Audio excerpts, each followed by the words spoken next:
watching Janai FM. There with you next Wednesday. Very unusual combination. Toots and Bonuela. Oh yeah now. Poor Israelis live in a ghetto. Poor black people live in a hood.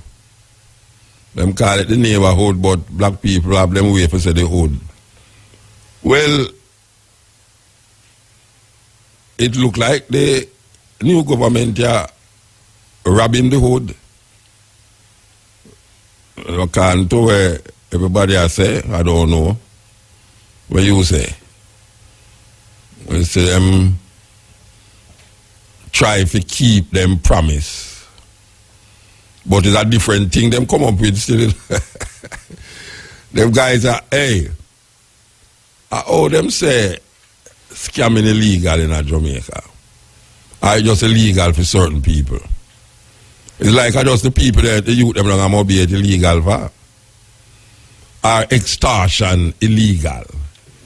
It look like only the people them in a Spanish town extortion illegal for.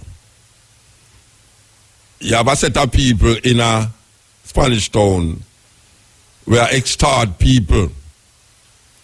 You have a set of youth in a Montego Bay, Westmoreland, where them claims they're scamming people. Well, you ever know, you say the government is guilty of both things, extortion and scamming continuously.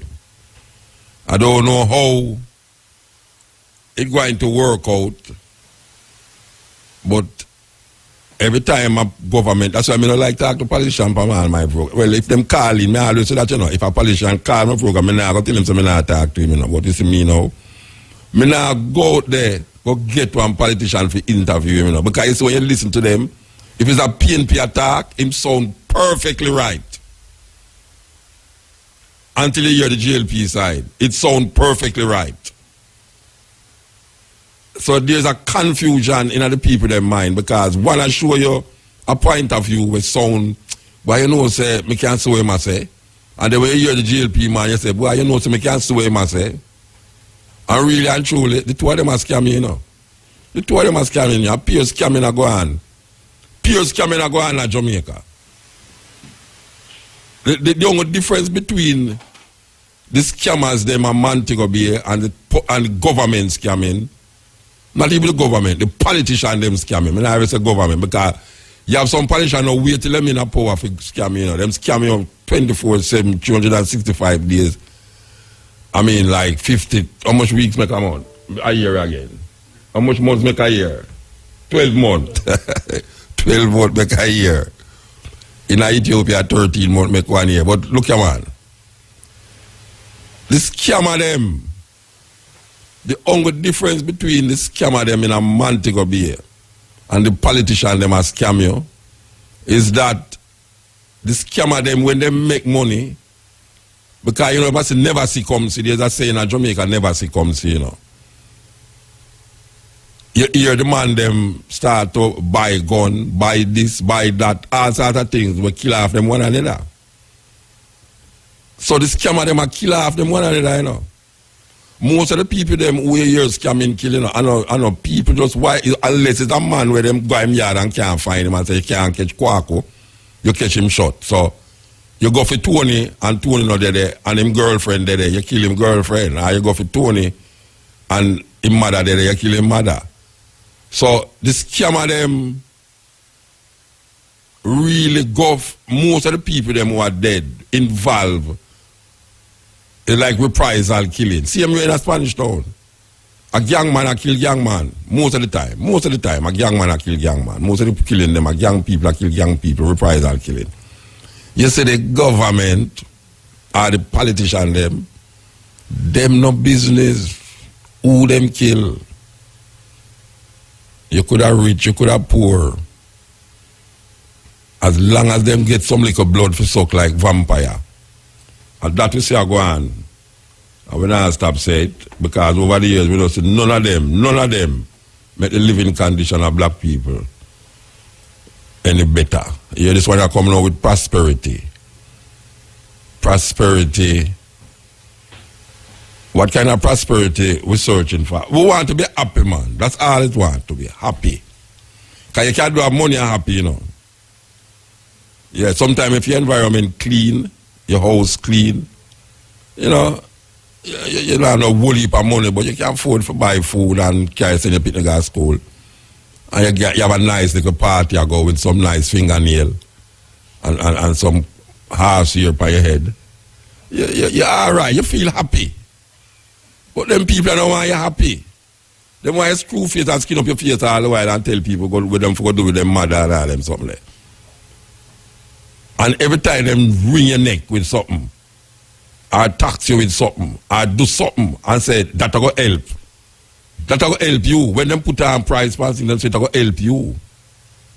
And then when the time come, you realize it not help you. Because over the years when GLP lose the election the last time and the PNP government come, can you truly say in a Jamaica that black people, the majority of black people's life was much better? Because we don't tell them, you know, we tell them already, and say, look here, man, it's easy for you to sit down in a parliament and talk where you talk, but go try the road, man, go mix with the people, and you realize, say, a pure sufferation out there. Pure sufferation out there. So it's not like, say, people deliberately want lick out against PNP and lick out against Porsche and lick out against this, you know. But the reality of the situation is that this IMF thing what I'm talking about is for private sector. It don't have nothing to do with the common people. And they say, boy, tighten your belt, tighten your belt. How much you can tighten your belt, little more, you see how the tribe start come through your mouth. So now, this one I know promise you again. Prosperity. Prosperity. So them promise you now, and them in power for how much days you know, how much weeks, how much month. February to January, February to March, March to April. Them are going to tell you, say, give them time. Well, the other one did I tell you, for give him time too, you know.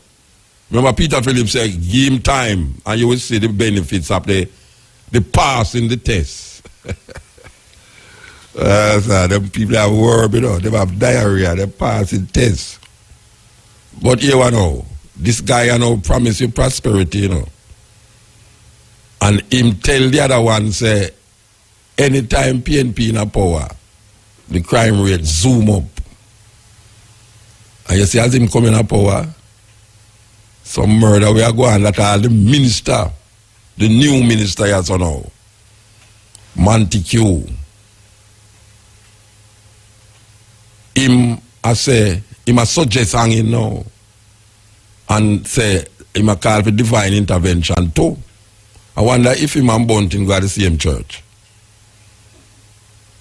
Because Bunting did not call for the same thing, and it looked like him did talk to the wrong God. God never answered him prayer at all. So Montague, you know, come with him divine intervention, you know, what not on that. Meanwhile, him a ball out for divine intervention, now him a call, him a stir up the people them about this hanging. With this justice system in Jamaica, can you imagine how much man go up on the gallows? 10 man hang today. And 10 years down the line, you hear the man them who did really do the crime come up and say, you want to say I made it kill the man in 2020, you know. How you going to manage that now? With this justice system, we're still under the regime of Queen Elizabeth. But I want to ask a question, I really want some answer about that question. I'm very totally illiterate to these things. And I must say when I'm not informed about certain things, I'm not afraid to say I'm not informed about it. But I hear them talk on the TV about the land them were available for mining. And apparently them are find some little residue of copper and gold in a certain place now. And me really want to ask something now. Because me hear the man say the crown land and the crown land and the crown land. Suppose them are mine somewhere and them find gold on the crown land. Can the Queen authorize our servant, the Governor General, to confiscate all the things them that is found on the land. I don't understand it because them keep saying they're not the people land, them at all, the crown land. It's like when you go to court, them say John Tam versus the crown. In America, them say John Tam versus the people. In the court, John Tam versus the people. In Jamaica, them say John Tam versus the crown. So the man is up against the crown. Whosoever go in a court is up against the crown. So when me hear say them a dig for gold and copper, can somebody please advise me that I can be more conscious into these things now? Suppose them find gold on the land, the crown land, not the private people land where them buy, but the crown land. If them find the gold upon the crown land, can the Queen advise the Governor General to confiscate all of that gold that them find upon the crown land? Or the government of Jamaica would have stepped in and say, this is to benefit the people of Jamaica. Not to say that the Queen would have do it, because she's 90 years old, she don't want no more gold. She don't want no more slave. Because she leaves some black people don't have to keep slavery intact. Them sit down in a parliament every day or every week and keep the slavery thing going. But the crown land thing is a problem to me. When me hear it, me kind of say, wait, them still like crown land? I mean, crown land, Rasta? So what you say now? The Chinese, them trespass upon the Queen land with a big highway. The Chinese, they build a long highway. You say, who don't watch it, you know? You say, the Queen ever dead tomorrow, and Prince, who in line? English brethren, who in line at the Queen now? Whoever gets inside of the outside, who in line with the Queen? After the Queen gone, who going to become? I think it will be Charles. Charles. Charles a bad boy, you know. Him love Rasta. Well, I don't know if him love Rasta, but he move among soul for Rasta in England and him do the normal things them way normal youth do. But Charles, oh yeah, Charles, yeah. Same Charles will come here the other day. Suppose Charles decides the goal we find upon him generation of people land must be returned to the owners of the land, because the crown own the land. So if the crown own the land and you find gold upon the land, can Charles, being the king, demand the gold off him land? Because you keep saying it's the crown land, and the only crown about is the Queen Elizabeth crown, British, the empire, the fallen empire.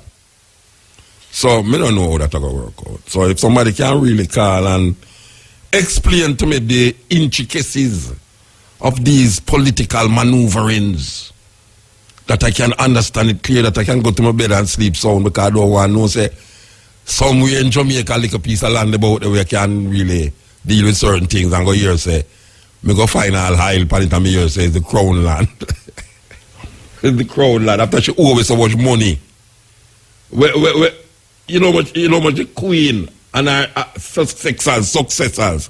Because when them swear, them say, them swear to the Queen and her successors. Me not her successor. So me don't know if further down the line, me go have piece of me find high on a piece of land when I buy a year say it was the crown land. And me not see no crown. The only king ever go in a king's house, an emperor, so that's the first. The only king.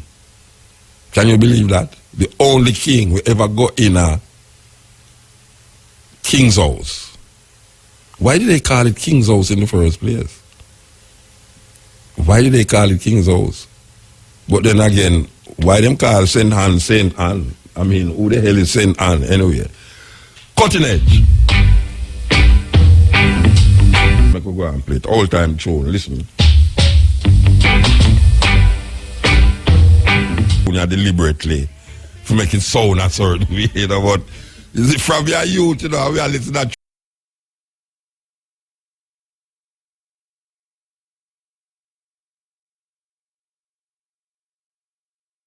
you know, you're not about no ball in the tune, you know. You see how when you go to America, I will reach a part there. You see, all of them go about slackness, you know. Slackness about long time, you know, because anytime you hear that tune there about Big Red Bomball, you know, anytime it reach about the Big Red Bomball, you know, you're nothing about no ball in the tune. And them all rock to the music, lied, and hey, Devon Russell. You know, Devon Russell, them just sound like Curtis Mayfield when them a sing. Serious singer. Them days about them man they pass way. Anyway, with the on this topic, we say, well, we hear some people call me today. And apparently, they might listen to a program. And a man call about, he might quote some Bible verse. And he might associate the Bible verse with Haile Selassie. So the brethren say, he would have like hear when me think about the interpretation of the Bible verses that was quoted. So he might run down the Bible verse in which most Rasta know them Bible verses by heart, you know, like, you know, Psalm 68, Psalms 87, you know, most Rasta know them. I mean, we can't say it by heart, 87. Psalms 87, its foundation is in the holy mountain, the land of the gates of Zion, etc., etc., etc. But the brethren asks how me interpret the two, let's say, extol him that ride upon the wind as Jah. Now, according to him, I say, the man said Haile Selassie was crowned Jah. I don't know how him get that. Haile Selassie crowned Jah. I don't know how him get that. I never hear that in the coronation. And I play that tape there so many times, the coronation tape. How Haile Selassie go get crowned Jah? Jah is a bastardization of a Hebrew word, Yah. Y-A-H, because there's no J in Hebrew language. And we keep repeating it over and over. J is the last letter in the English language. 500 years ago, J come in the English language. That was in the advent of the Bible, the King James Bible, 500 and little years ago. But before 500 years,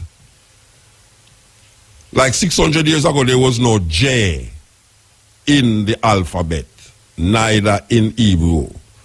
So you wouldn't have no Jah, you'd have Yah, Y-A-H. Any word that have where you hear name, like Judah is a Judah.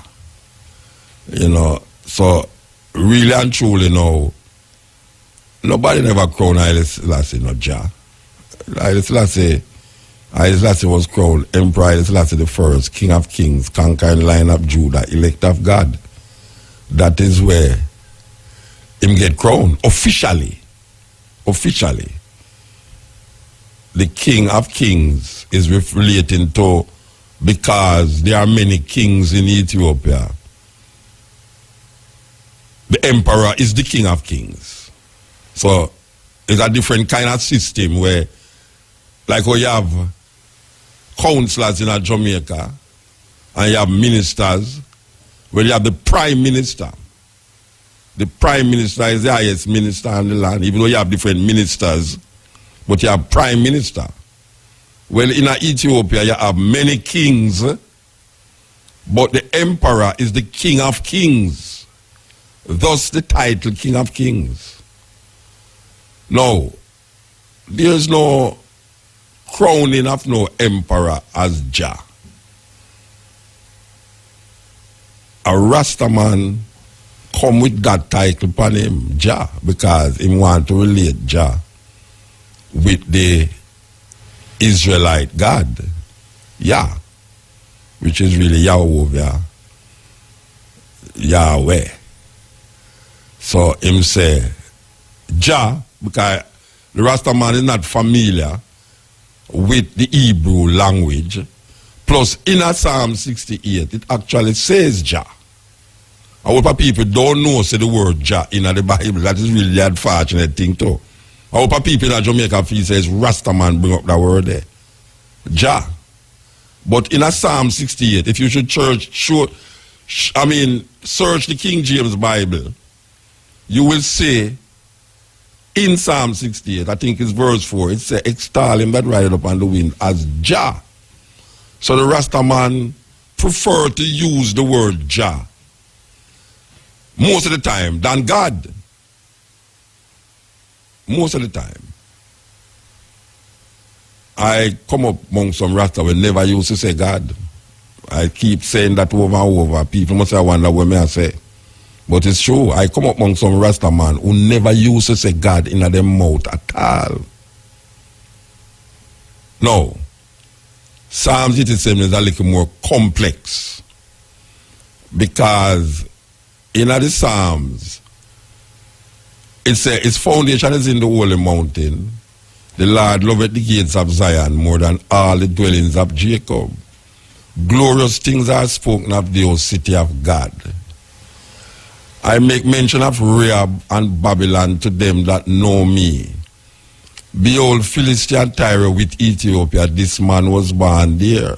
And it shall be said that this and that man was born in her. Now, the normal interpretation where Rasta give that is the part when it say, behold, Philistia and Tyre with Ethiopia, this man was born there. So the Rasta man asks the question, which man was born there?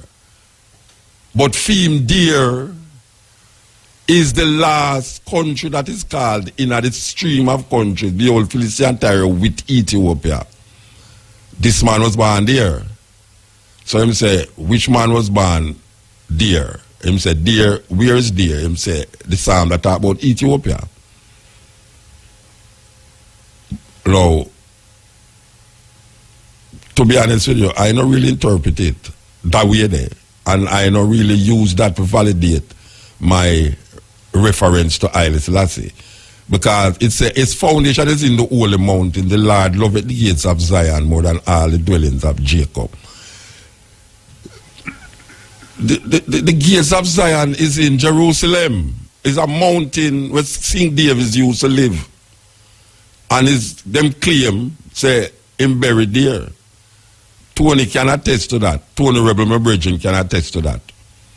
The idea that Zion is other than Jerusalem, the Mount Zion other than somewhere else, it's kind of stretch the thing, really. If you really is a biblical man, its foundation is in the holy mountain. Who for foundation in the holy mountain? The foundation, Israel's foundation, is the King David. The Psalms are written, most of the Psalms are written to King David. That is what them say. Most of the Psalms written to King David. So his foundation is in the holy mountain. The Lord loveth the gates of Zion more than all the dwellings of Jacob. Because Jacob, remember that Jacob is many tribes. But him single out one tribe, which is the tribe of Judah, which is from David. He said, David, foundation is in the holy mountain, the Lord loveth the gates of Zion more than all the dwellings of Jacob. So glorious things are spoken of the old city of God. What is the city of God he might talk about? The city of God he might talk about is Jerusalem, Mount Zion. Mount Zion is the city of God according to that Psalms. Him say, now I make mention of Rahab and Babylon to them that know me. Remember, I say Rahab and Babylon is countries, you know. And then him say, now behold, Philistia and Tyre with Ethiopia. That means, you know, it might include that portion of country with Ethiopia.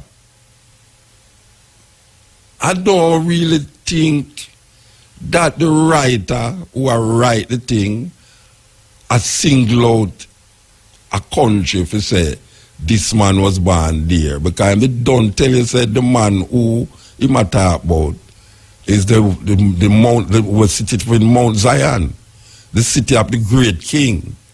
I remember say Israel said they want a king, you know. And them say, but have I been your king for so long and then you still at about you want a king? Like the nations around you. So him give them a king, him give them Benjamin. I mean Saul from the tribe of Benjamin. And then Saul get turned madman. And then David take over from the tribe of Judah. So David is who the Psalms are deal with.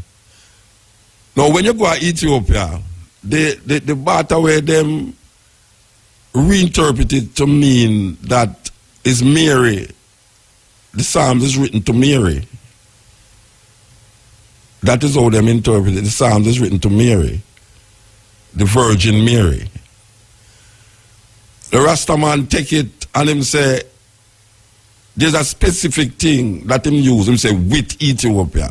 So because it say with Ethiopia, Bible Rasta, biblical people who are read Rasta who are read the Bible, start to differentiate the old Philistine Tyre with the old Philistine Tyre. Him separate these countries now and say, Ethiopia, this man was born there. But it go down and say, the old Philistine Tyre with Ethiopia, this man was born there. And him say, and it shall be said that this and that man was born in Ur. And the highest himself shall establish Ur. So him is now making the city a object, a female. Him said, behold, Philistine Tyre with Ethiopia, this man was born there, and it shall be said that this and that man was born in Ur. And the highest himself shall establish Ur.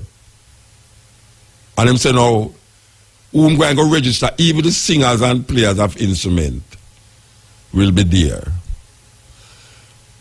Personally, and I talk for no Rasta, and I talk for nobody, but looking upon the thing over the years, people, you see, sometimes if you want to strengthen yourself in a belief, you look for what will strengthen you, even though the thing not realizing no have nothing to do with where you think. So if something say that, you're going to look for something that can strengthen you in that, even though that never talk to you at all. So what I see now is that a whole heap of Bible person can find solace and comfort in an interpretation of things where man write 4,000 years ago. We never even know why the man did write it. And him that about him don't even know who write it. Because them say Psalms of David, Psalms of Moses, Psalms of this, that and that. Psalms to the kings. You know, people said the Psalms to the king, and people start to say, I got it to talk about. Nobody don't write Psalms to God. Man write Psalms to things people him can say. There's the king him talk about. And who was the king? It's King David. It's sent around Mount Zion. Mount Zion in Ethiopia. Rasta put it there, which is part of the, what you call, trying to cut off your foot to fit the shoes. Rasta put Mount Zion in Ethiopia. As a matter of fact, you have a whole heap of Rasta will say, instead of him say heaven, him say Zion. So automatically they might transport and transform heaven into a physical place, which is Mount Zion. Nobody in history, whether the people that are right or not, did ever think, say, Mount Zion is heaven. Because you have Rasta now who Rasta dead and them same gone as Zion. I thought that you could take a plane to Zion. I never know you have to dead for go to Zion. It's kind of weird. Because see, where we are, we are fall in the same trap where we are run from. We are go back into something where we never did really want to accept, because we realize how that thing trap we. But now where we are finding ourselves now, suck it up, that man has said no, Rasta dead and gone as Zion. Me not understand that. And me can tell you, say, me a rebel. Go as I am. So me don't know, me never dead. It's walk go up there. As a matter of fact, them show 1 2 months in there, so David Berry. Hey, Tony Rebel. But I not joke with you. You see all them picture there. I Ethiopia, I don't take the picture there. I Ethiopia, I don't take the picture there. But even to that, we don't see the picture there yet, you know. From Ethiopia, you know. But Mount Zion is in Jerusalem. Mount Zion is not heaven. That is an illusion. Say, you're dead and gone at Zion. It's to show the contradiction in the mind when you start to try to interpret some 4,000 years writing where you don't have nothing to do with. You don't have nothing to do with it, but you try to interpret it for suit your thinking and your belief, cutting off your foot to fit your shoes. We as Rasta did have something where we created. We created to get free from white supremacy and colonialism. And we use these things over the years. And it did go on till I don't know where it reached a stage where man I say, you have to really penetrate now your interpretation of your liberty and experience have to come through some biblical things were written 4,000 years ago where I don't even know who write it. Nobody don't know who write Genesis, Exodus, Leviticus, nor Numbers, nor Deuteronomy. I grew up for come here and say Moses write these things. And we can realize now, say, it can't happen, it not go so. Based upon what is written in Deuteronomy. All the theologians, them and all the people, them white, realize, but Moses couldn't write something that way. He couldn't write his own death. And which part him bury. It's madness. Plus the wickedness and the cruelty of these people who murder and rape in the name of God, the Israel God. I know that we did not deal with when it comes to Rastafari and Pride Selassie. I know that we did not deal with. We are dealing with that transformation outside of King James. We are doing that transformation outside of the King of England. Well, Leonard Howell say, we must have our own king, and I Selassie is our own king, our king. So how we make them interpret for we were in slavery. And them use that I done in slavery, you know. Slaves, be obedient to your master. Does not nature teach you that for a man to have long hair? I mean, it's madness. Or a guy named Paul, who born in a Turkey, can come look for me as a Rasta man. And me I read this thing in our Bible, say, nature teach you that for a man to have long hair, it's crazy. So tell me something now. What part of nature teach you that a man mustn't have long hair? What part of nature? When then them the dollar show you about Samson, who power in him ear and Delilah come cut it off. Joshua, Moses come out of the mountain with 7 locks. So how come now Paul come and tell me, well not me, I know me matter talk to you know, but people imagine Paul write some letters to some white people and black people take the letter like a Paul talk to them. Oh you fast in the man letter. You never hear about privacy. Paul put the letter to the Corinthians, letter to the Galatians, letter to the Ephesians. He never said nothing about letter to the Ghanaians. He never said no letter to no Ethiopian. Because him have a verge, as a matter of fact, him take up most of the scriptures than even where the man who's supposed to be the center of the scripture take up. So when Paul say nature teach you, what part of nature teach me And I internalize it, because I Paul talk to. But I hear people say that. Say the Bible say. The Bible say. So where you say. So the argument is that most Rasta lacks, but you tell him I read the Bible tell him say, nature teach him say, if you have long hair. It's just simple. And you have some man that say, boy, the reason why I'm lax is to take Nazarene vow. Number 6, him say, where a man take a vow of the Nazarene, no reason shall come upon him head, neither him shall drink no strong drink, nor anything that produce from the drink until the day of his separation be fulfilled. Him shall go near no dead body and everything there. Number 6 said that. So, I know that we did a look pan when we come to Rasta. I know that bring we to Rastafari. Is a liberty bring us to Rastafari. True Leonard will come tell we say, watch out. It's obvious that white people have them king. Which part of our king there?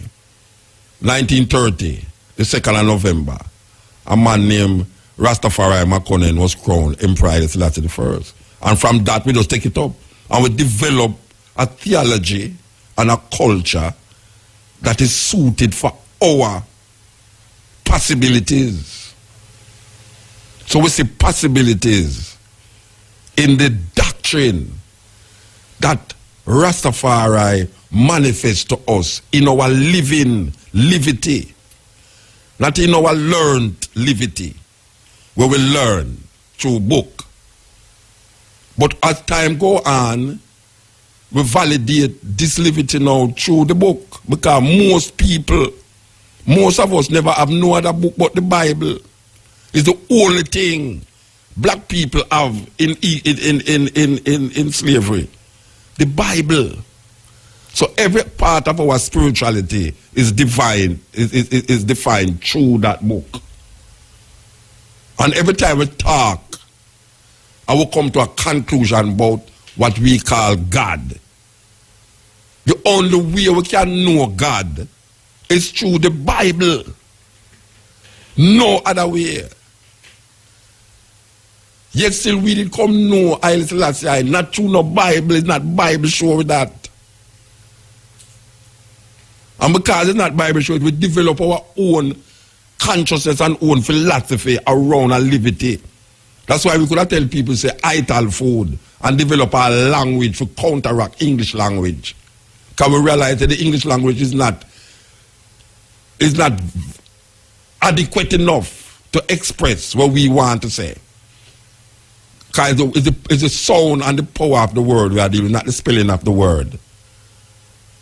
So when we say word sound have power, we actually mean that the word sound of the power is not the literal writing of the word of the power. It's the sound of the word that have the power. That's why these beautiful Jamaican words that them say is bad word. It's not the word itself that is bad, It's where how you use the word, it's the power of the word that define if it is bad or it's good. Because our man book him to and ball out Jesus. And you say a bad word that. It's a bad word that, You tell him win lottery and him say when I don't do me say and big that is not a bad word. Him feel good. So him say the cloth them. And him feel good. Yet till a man buck him to and him ball out Jesus and nobody say a bad word that. How you go call Jesus' name in your buck foot? A madness. But we have to work with it. And we have to work with it in all possibilities. But we have realized the thing has set back the African experience what we're supposed to experience after slavery. We're supposed to experience something else. Talk worried about. We're supposed to experience something else. But instead of we are experiencing something now, we are learn something. Wisdom not come through knowledge, Wisdom come through experience. That knowledge is not good, because knowledge is power, But you find that only people who have knowledge use it at the detriment of human being. Experience is where teach your wisdom. It's not where you read, teach your wisdom. Where you read, Make you have knowledge of the thing about what you read about. But if you want experience, now you have to go make something happen and you say, this happened, so you make another man know that that's not supposed to happen because this didn't happen to him. And if you make it happen to you, it's only a fool learn from his own experience. Because sometimes learning from your own experience can be detrimental. So you have to take up the responsibility of knowing, say, boy, right now, you see, if I did experience it that way there, you have to just know, say, boy, right now, if I say fire burn you, if I say fire go burn, you have to just know, say, fire go burn. You know why I got experience burning? I did not experience that already. And it's so the thing in Africa called, where you call eldership and growth. Experience is from the elders and from the growth. The growth now keep the knowledge and the experience of the village and then impart it to the village. That's why the songs that we sing and the poetry that we write should be a part of that process to move people from just normal knowledge to the understanding that there's an experiential vibes that must be protected, especially in a Rasta. And it not protected. You know why it not protected? Because man feels, say, because him read the Bible and him put the Bible in the context of Rasta, the thing is all right. When we know, say, it now, so when a man experience, say, his foundation is in the holy mountains. And you tell him, say, Mount Zion is the holy mountain where the Psalms are talk about. Him said, Muta, which part Mount Zion there? No, in Ethiopia. I said, there's nowhere in Ethiopia that there's a Mount Zion. But if you want to take the mountain out of Jerusalem and transport it to Mount Zion, to Ethiopia, to fit your shoes, well, I can't stop you. Believe kill and believe cure. I now go tell you, say, don't do it. But I look upon it and I show you, say, when the man did I write it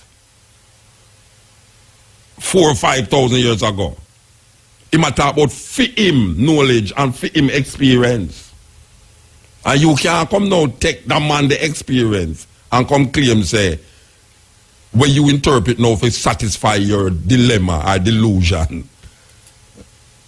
Maybe I shouldn't use them term there, but it's serious term. Delusion. Because some people get deluded in a certain thinking. Yes, some people really get deluded. You have man who sings a lion crown Haile Selassie and that go through history. The lion crown him. No lion never crown Haile Selassie. It's the bone and put the crown on Haile Selassie head. It's just them little thing there. Haile Selassie chew up apple and chop it 13 times before it drop a ground. Them things that's what people say to make the thing look like Haile Selassie is Jesus. You have to look on Haile Selassie in him humanity to find that divinity. So if you can't find the humanity of Haile Selassie, then you're going to start to conjure up some ghost-like things, like what them do with the Jesus.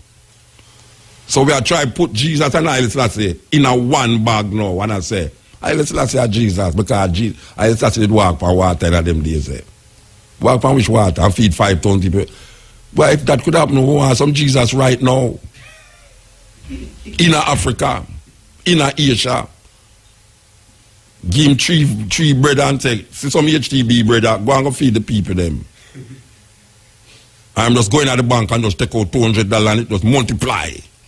That you can buy some Range Rover and some Mercedes Benz and all them something there and just be happy. And how much fingernail you want, you just buy your fingernail them and Q-tex it. And buy a long ear weave ear them and just weave it. And your battery rider them and just ride it. You know, I just saw. So, why may I say all of that? It's because, just a simple thing, why may I say that? Because a man say he might hear a reason on a radio program. And he might ask me about how me see the thing. And I have to tell you how I see it. I mean, I know it kind of harsh sometimes, especially if certain kind of mind Rastas are listening. So you see that brother there, Muta. You have some Rasta man who fight against Muta more than Babylon.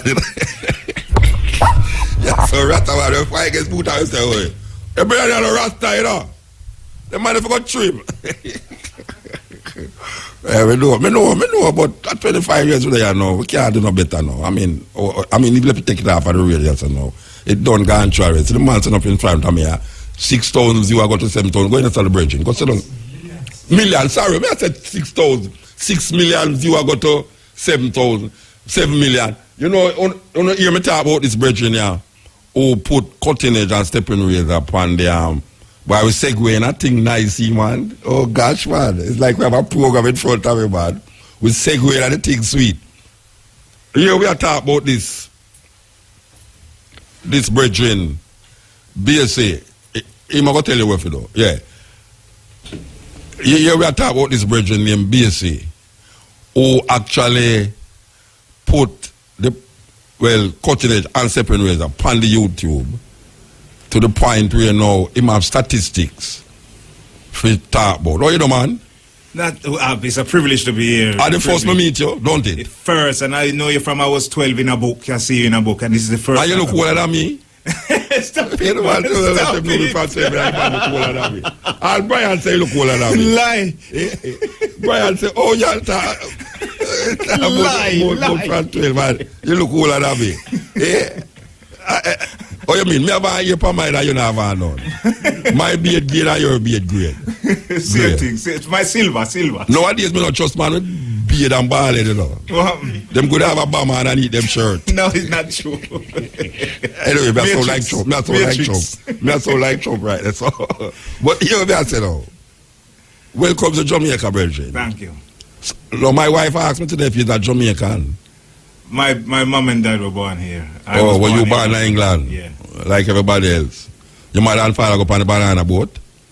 My daddy went in 55. He came on a ship. My mom, she flew on a plane longer after because he married a young girl. Yeah, all right. I never know you, Ankobia, we have to mention Ankobia. Have to. This lady is the lady where make me know, say, where me do is very important. So she catalog all the cutting edge them. This is before stepping razor. She catalog all the cutting edge them, package it on a CD, label it, the date when me do the thing, who me did attack upon it. I'm going to reach England and she give me the copy of them and I have them in my archives. It's my legacy. I see that as part of my legacy. All right. So she had do this thing in England, and then now she started to tell me about this brethren. When we go on YouTube, you know, look how we put the thing them there, you know. To be honest, you know, and she make me start to look who put things on YouTube. Yeah. Because that never interests me at all. Who the hell care we do put it on YouTube? I want to say the thing I tell the truth or not tell the truth. Yes. All right. So she said this brethren you know is a cameraman of high levels. He's a cameraman of high levels? Well, I started off in music and I'm a film editor, but I use cameras and train people how to use cameras. So what is your claim to fame now? Why Ankobia tell me about you now? I think it was the amount of views that you was getting, because she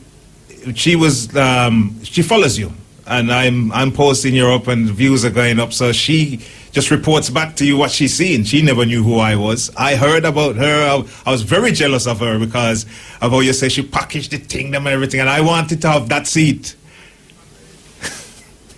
Me still I say it because me never know so that possible. Yeah. Me never know so somebody in our next country could have sit down every week and listen to the cutting edge and tape the cutting edge and then put it on CD and then package it with my picture with where me I say, who me I say to, the date and how long the program is. Me never know that possible. Well, But now you come do something evil when I say greater. When I say greater, but for the next level. Yeah, you come to something and you put it on YouTube, and you are tell me I mean, how you come to do that? I mean, really? Because I don't like you, I don't know you, I don't tell you. Well, when my dad came to Jamaica for good, I used to always go and visit him. And when I used to visit him, the guys on in St. Elizabeth, he used to have a guy, Egan, Gyasi, and my Uncle Vincent. They used to always have the cutting edge on and recording it. So I used to take them back to England. So it just pile up. Every time I come, I would swap for the ones I didn't get, and they would pile up. But the first time I ever posted you was because we had that massive riot, when England riot. And I posted it as Enlan, because you were speaking about David Starkey when he was saying the Jamaican language and things like that make them riot. So after that, it's the encouragement from people from all over the world saying that, you know, put up the whole show, because I used to do clips. Sometimes I would post like 5 clips a day, 3 clips a day, 1 clip a day, and people started to complain they want the whole show. Then this young man who used to follow me named Roman Green from America, he started to post the whole show, and people say, oh, you need to put up the whole show. Then he find himself get chopped off.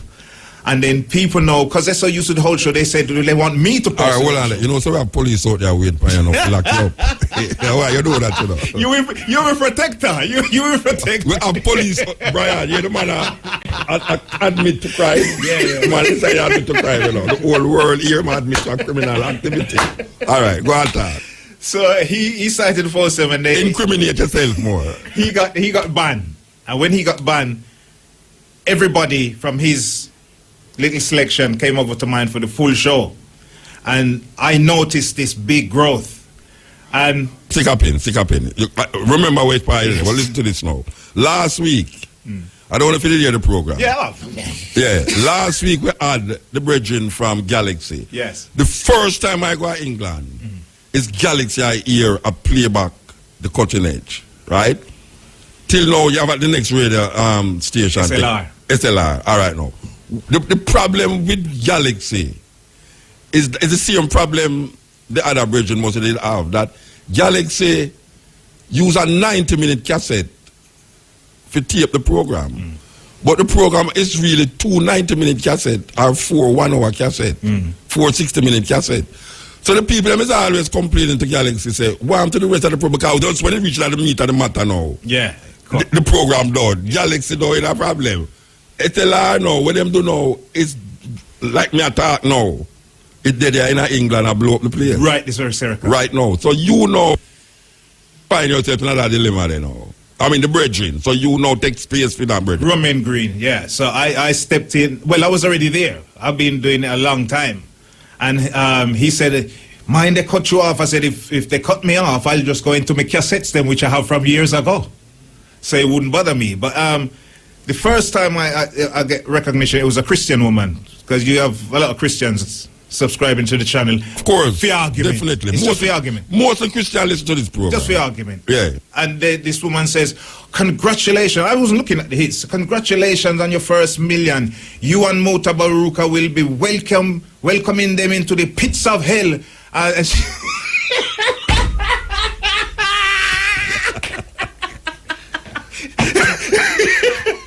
the first million gone at the pit, including me.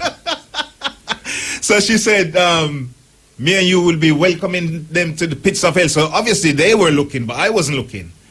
So it's reached a stage now where, you know, it's you can't not recognize it now. It's really growing, and it's growing rapid, because it used to be 3,000 to 4,000 hits a day, and it's now reached 7,000 to 8,000 hits a day.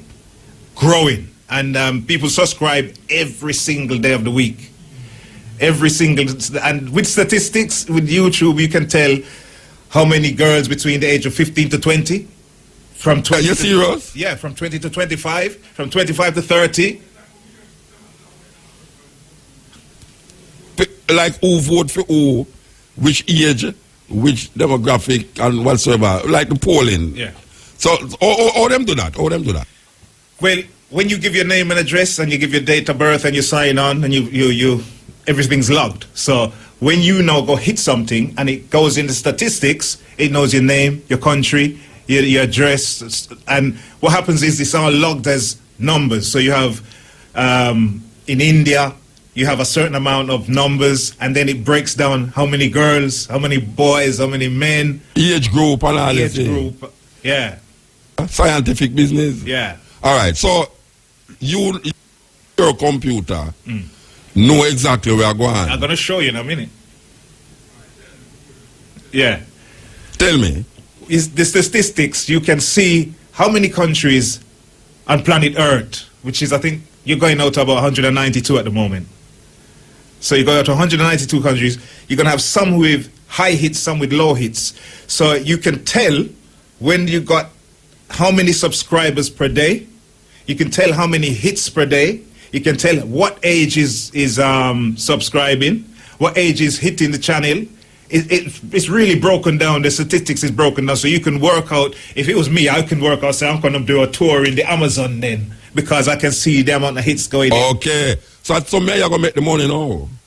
Okay, we're gonna go to the Amazon because 1,000 people are listening to it, so we're going to a 500-seater place. All right, so let me ask you a question. When you look on your computer now and it register all of these things, and you see like 100 how much countries, eh?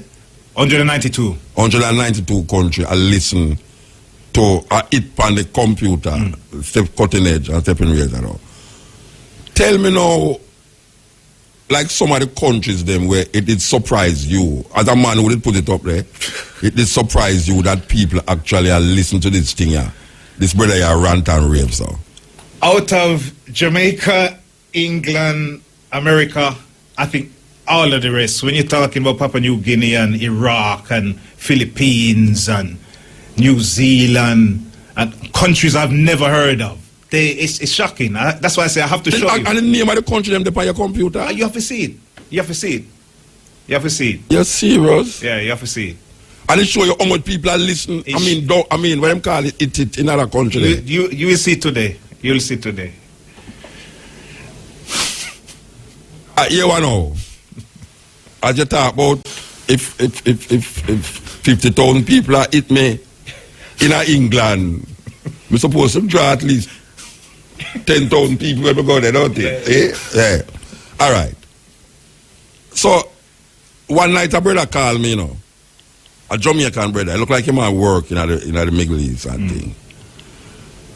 Obviously my work in some serious place. Look like, I don't know if he's a soldier or whatsoever, but in my work, and say, boy, Muta, the Taliban, them, I listen to you, Yeah, I heard you talking about it. You did hear me say it. You said the Taliban, I listen to you, I wasn't surprised. And some man in Afghanistan, Afghanistan, I'm call from. Yeah. Him say, some man in Afghanistan and Pakistan, I listen to you, and I say, blouse and skirt. He wasn't lying. Eh? He wasn't lying. He wasn't lying. No. If you shake it, nobody now gonna know where you're saying. Yeah, definitely. I see through the cameras in here. Yeah, but that's a TV ad deal with. You have a camera right there so you can suit yourself. We are doing the program for the radio. Right. All right. So, I drive to Portland. I went Christmas Eve or New Year's Eve or sometime. And you call me. Yeah. And you say, Mota, congratulations, you're gone 4 million. How much did it say? 4 million. You really gone 4 million. That was last year before New Year's. Yeah. Me that drive to Portland. I don't remember where I did go to Portland for. I think it's a New Year's thing I did go play out. I did go play out somewhere for a New Year. And you say, the thing gone 4 million. All right, no. That was in December you called me. It was before my birthday. Yeah. It was before my birthday. Yeah. You say, yeah. All right. Today is one now. January, 18th. February, March, April, May. On your computer now. Say that again, Muta, you cut off. No, I say, in December before my birthday, you tell me what's 4 million. Yeah. So now, after January, February, March, April, May, what it has say on your computer now? It's nearly 7 million. It's nearly 7 million. You know, I got to talk to her about some money. They're supposed to collect some money from your brother that we can get some. I just going to lock him up, No, but this is something else. I mean, I never know to them things that possible. You know them things that possible because you're there on computer all the way. But 7 million hits, Virgin. By the time I get back to London, it should say 7 million. That's all like Beyonce. And it's a whole program. It's a 4-hour program. It's not like a record of 3 minutes. Tracy? Yeah. That no sound away? Yeah, rich. Yeah, man. No, me not get on YouTube. You soon get it. Real rich. Oh, me head at speed and all that. So you know, say me head at go round and start a place now. You know, me I say pounds, dollars, you know, naira. I mean, all sorts of different things. All right, Bridget, let me ask you a question. How difficult it is to put it, or you put it up there, or it works? Tell me how it works. Because I don't know it means totally naive them things, and Brian now tell me how to do these things. So tell me how you do it. Well, for years I've been following you and recording you from cassette till it was mini disc, and even now I'm recording you directly onto my laptop. Once I've recorded you and I have the files, what I tend to do is edit the music out, because YouTube will block you in certain countries when the music's there. But your followers you got some that want the music, and you got some that don't want the music. But I leave music there sometimes for those, because you got to keep them, please. And you'll get blocked in a couple of countries. So, sure, I've got the YouTube channel. I will post you, like, normally I'm up 4 o'clock in the night every week without fail. And when the clocks change, I'm up 3 o'clock in the night. So I'm 3 to 7 recording you, or from 4 to 8. In England now, I'd be up from 4 to 8.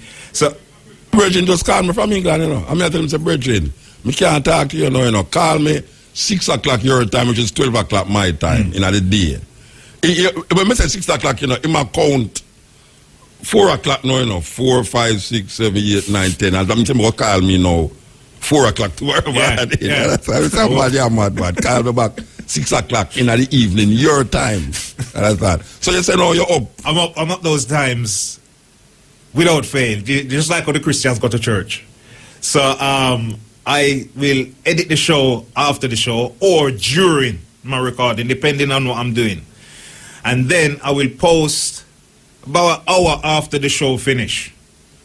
And a lot of the times, if you don't post now, because they're so used to it, if I'm late, you'll see the complaints. Now, this one is going to be late, and I want to show you the complaints that you get, because they get very annoyed, you know.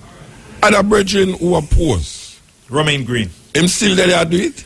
He's doing it, but I noticed for the last couple of weeks he's been off and on. He hasn't really been as heavy, but he works on an oil rig. But like me I say, well, you don't have no work to do. I'm a film editor, so I have to. I still have to. I don't have no choice. But you see, this is something that, Muta, trust me, I'm not doing it like just for doing its sake. It's necessary, and to prove how necessary it is the amount of subscribers that are adding on a daily basis. And to me, having them cassettes there, put them in a cassette case is like me I commit a crime. But to make everybody hear them, a crime. No, to make everybody hear them is stop denying, man. Well, till I commit a crime, and I say to put on the cassette is a crime, and Yeah. the party is a crime too. So I had to post them, and people just gravitating all over the world. Yeah. You know, and when they don't get it, they get mad enough. Well, brethren, I tell you, say, the last time I do a tour in England, you see, I was shocked. Because everybody will come there, them want to come say, oh, the brother here on the radio attack, you know, them ears. That's all people, you know, with stick. We do a show in London there. I don't remember the name of it, it's a theatre. Hackney Empire? No, it's not Hackney. I do one to Oceans? You do Oceans? No. But Irons did bring it to no, Irons bring me come there, man. I know Irons. But what may I say is that most of the people them where they in the poetry reading are some Jamaicans where left Jamaica from banana boat. And them I tell me say the only thing where them make them think about Jamaica really strong is for listen to get up them hours there and listen to this culture and them can't go work or them forget to take their medicine and them something. Them I say blows and skirts, that's a serious thing. We go at the drum and cobia they invite because Kobe shoot the whole show, which was supposed to do that come to England left to do a launch tonight. She's working on it now. She's finishing it off now. They were supposed to do it by now, man. How much things she put in this or that? Hey, and Kobe, what you deal with? How much things she put in this or? She put my mother, my father, my pig, my dog, my cat. I mean, how much things she put in there? You know, like, but the place was so jammed. I mean, this is like a poetry reading, you know. And the people them outside was very upset because you know them have them laws and say after it reach a certain stage. And then they have too much in there already. So them was very distressed. But I was surprised really. I tell you, because I don't have no hit song. You know, me no dance all this and things. From as a kid till now, the big people still saying it no good. They live in a white. You know, last week on the stepping in, I talk about how the poem they make a whole heap of people go back to Africa. And it's not a joke thing because me go there go find out it's true that people in a government, youth in a government who did their England and their Europe when me used to go there regular. When them hear this brother up on the stage and talk them thing there, it make them feel guilty. Yeah. And now them is minister, this minister, that. Me have a whole heap of friend in high places in Africa. Me never know until me go there. You know, so it's that the poem there alone, even though most people know about this poem, but that one there striking at the heart of Europe. Yeah. And England. From Elikobo. Oh, I will meet him. And he must show me some things on the computer where me never everything say possible. Yeah, me never think say me hear about them things there, but me never know say it possible the way he must show me on the computer. It's a good look. It's a good look. You Brian? So you know, say anytime you say Brian on the radio, you know, no feel no way, you know. A big promotion that, you know. Yes. Can we go to England and them say, why you never bring Brian? You know, a little more, you have to go carry, you know. Yeah. Them say, you can't come to England without Brian, you know. Understand? Because me here trouble him all the while. Okay. So, we just that, we kind of segue into BSC and him when say 6,800,000 how much? Just nearly 7 million. 7 million. So by the time the program done tomorrow. No, by the time you get to London, actually 7. By the time we shall when you go away? First of Oh yeah? Okay. So yeah, since it's going to reach 7 million. I believe so. All right. Well, we are doing thing. I mean, a long time we are doing it. So if I mean, I don't know if it shouldn't do that. I think that the Christian them carry up the view, they listen. The Christian them love the program. I am the man they love to eat.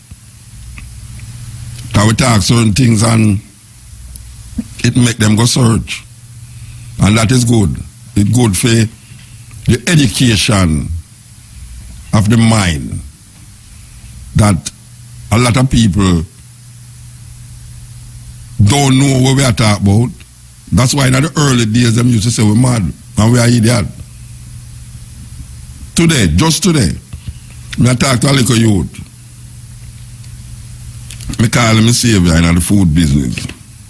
I yell him up to him, know who me attack. And he tell me how the first time he heard the program I talk about raw food.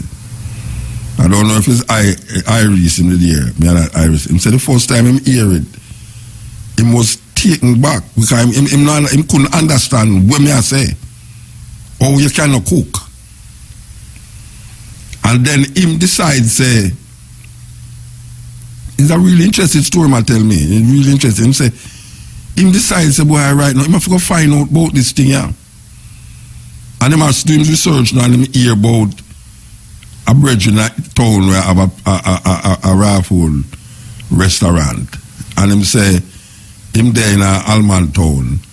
And him hear about this march.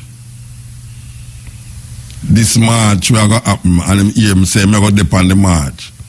And when him come over race course, we see that's a race course in a Euro Park, them call it. Him see me and cab up on top of the truck, and him was like, "Wow, you know, him can't believe it." Say, him come at this thing and him say, the two people them who might listen to on radio and who make him go to library. Him say him live at Amred come library because of me and Cabo. Him live there. Anyway, him say no, him go take the journey in the march and him meet this daughter. And him and the daughter talk till she tell him say there's a place up a countryside there. Not countryside. Up a Constant Spring Road, we have a raw food place where him can check up there.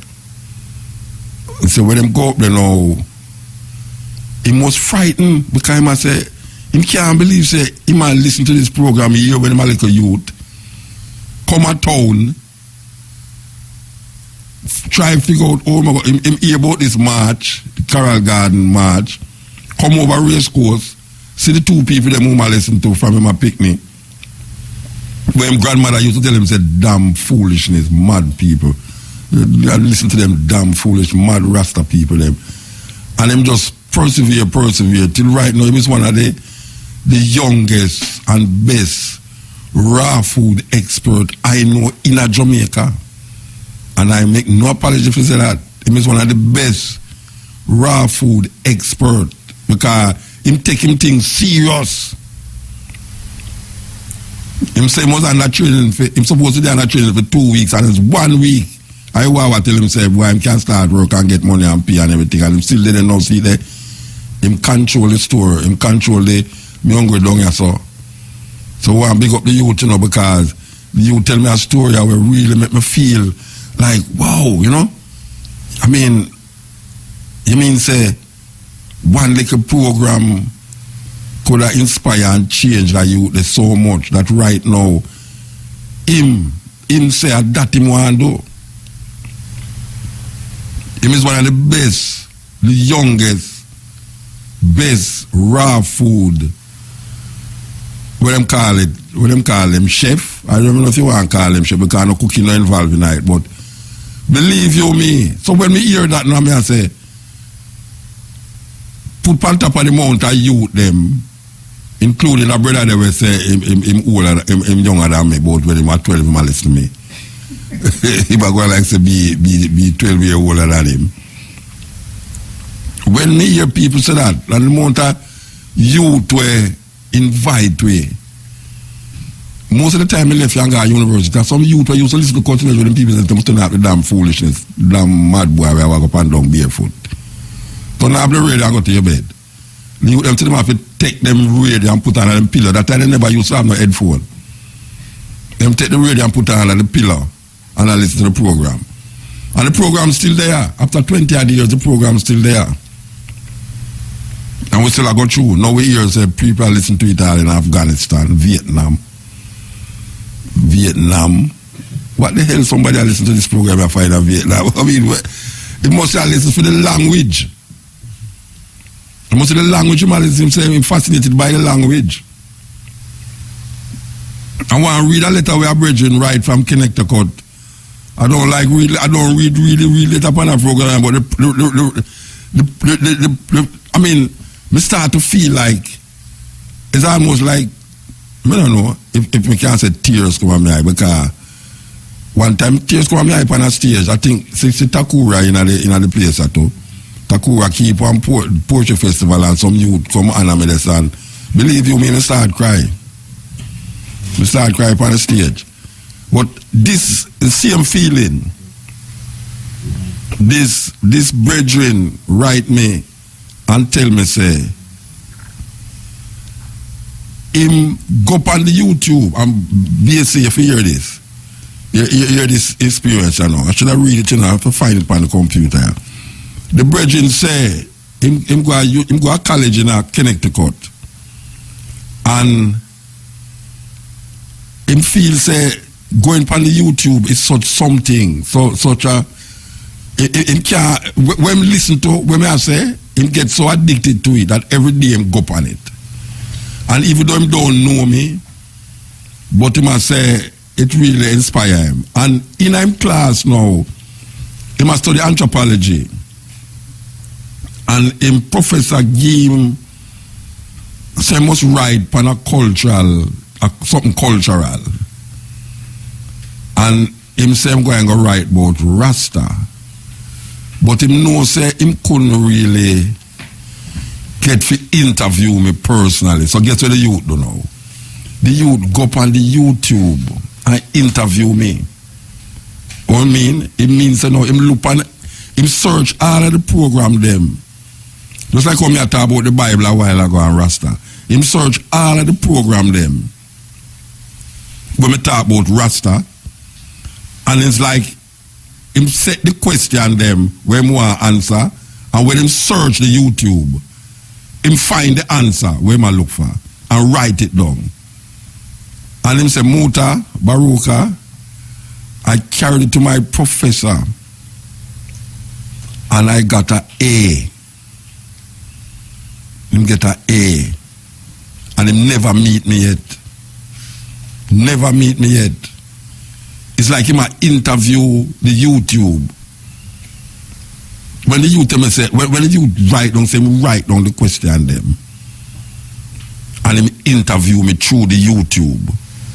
Because him search the YouTube to the level now where any question where him have, him find the answer where I look for and write it down.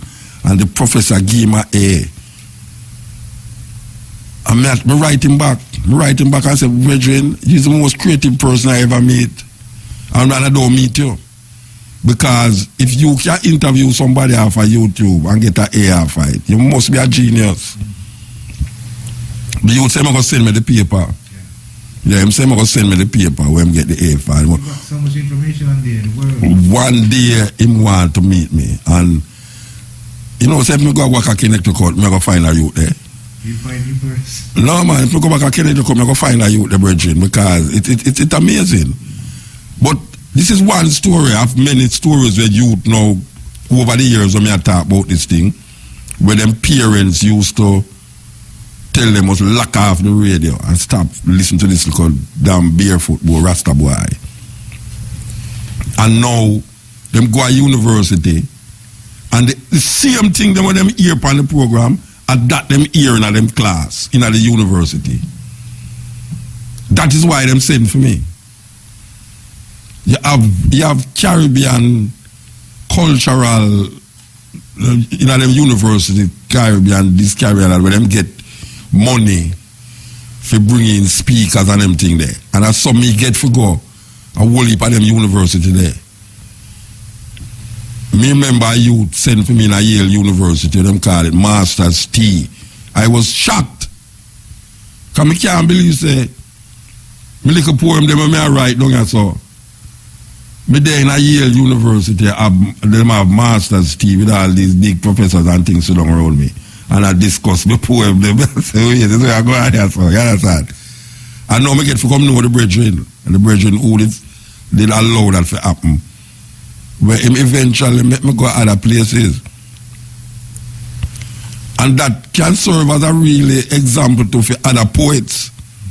For know say poetry is not like, you know, you can do something with poetry. Because me never did start out feeling like say poetry could have carried me past the airport. Me never know them things are possible. My mother used to tell me say, must lock off our light if me think poetry can pay a light bill. Me never stop say that. Me remember when me used to write my poem them, turn on a light in my room and me write my poem them right. She come on time and tell me to lock off our damn light. You think poetry can pay electricity? Everything when me have, a poetry give me it. Everything. My poetry, my creative ability. And me I talk about the poem them where me see people are going on. It's poem when me write from me at 17-year-old, 18-year-old, 19-year-old. them poem there was written when me just I left school. And now me say, them poetry there in a museum, quoted in a museum. The other day, me frightened me go to Africa. Me go, and me take some picture, you know. Me there Ivory Coast, and some university student call me in a big hall. So them have an exhibition in there. Because another time me nearly cried. Hey, I only part time I start crying, you know, Takura, you start the crying thing with me, you know. Yeah, you start the crying thing with me. Because the day when we go, hey, you know, me don't know. Me don't know if a man, if he can explain the feeling when you have a group of youth, African youth. I mean, like me, a 60-year old, I could have been grandfather. I could have been the father of them parents. Some little 17, 18, 19-year-old youth call me in this big hall and them have an exhibition. And you see when we go in the exhibition, I see them all of the artwork them in there is pan crocus, burlap. Them have some burlap, like you talk about burlap like 10 feet by 10 feet. 5 feet by 5 feet. But the smallest one, where I say about 5 feet by 5 feet, but you have some in there where take up the whole of one wall. And this two wall where the bridge came the first one, him show me a burlap artwork with Malcolm X, Mandela, Marcus Garvey, and Mutabaruka upon it. I say, wow. I go around now, but that didn't strike me, but that never strike me. It's when we go around at the other side now, I see the whole wall with this burlap. And when we look on the burlap, you know, it's a collage of this poem right on it.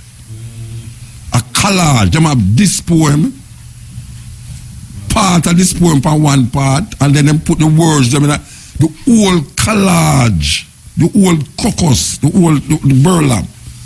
Man, this when I see that Rasta. It's grown. No, my head never grow, you know. Believe you me, my head never grow. No, me take a picture. Me take picture. I have it on my camera. I have it on my phone. I have to tell Jackie, say, Jackie, no, you have to come back the next day, come look on this thing here, because I can't believe this. She did it on Facebook? Yeah. She put it on Facebook? Oh, eh? The one in the picture with you, Marcus Garvey. No, I'm not talking about the picture one, I'm not talking about this poem. The this poem, what them do with the this poem, is that really strike me. Because the thing, I mean, I see them thing the whole heap of time, I talk about the poem itself, what them do with this poem. It was like, wow, really, you know what I mean? So why me I say that is to say this now, that you have youth out there who are write poetry, you know. And it look away, just like any art form, if I'm on a DJ, you know, I'm gonna sing him, have no hit song and them thing, but you know. You see, poetry is a different thing, you know. Poetry is not a hit song thing, you know. Because poets, I find that poets is more true to the art, the craft, than even a DJ. Because DJ really come up with a DJ thing because he want boss, he want have a hit song, he want have something, he must have something in the poem catchy. And then so when the poet write now, the poet write based up of something where him pleased with or vexed with, or just it affect him. And it's so like true to form than where you see the popular music are going with now.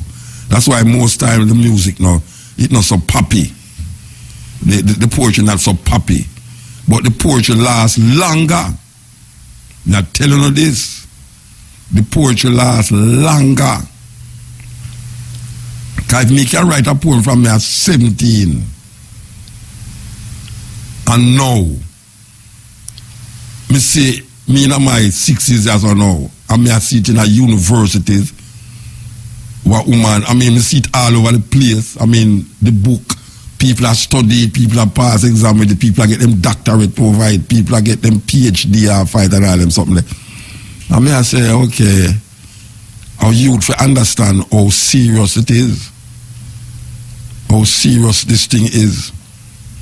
So it might not look any way to you at the moment, but trust me, man. Trust me. The poet is someone that is to be cherished in any village or any nation. Poets reflect the feeling, and every song is a poem too. Just like you put it to music and you sing it. This is the Cutting Edge. Time is 12 o'clock. Brothers and sisters, this is Chalice. Join us with respect for our national anthem. Let us stand and defend this one. Peace and love. Thank you. Eternal Father, bless our land. Guide us with thy mighty hand. Keep us free from evil powers. Do our life through countless hours. To our leaders, great defenders, great true wisdom from above.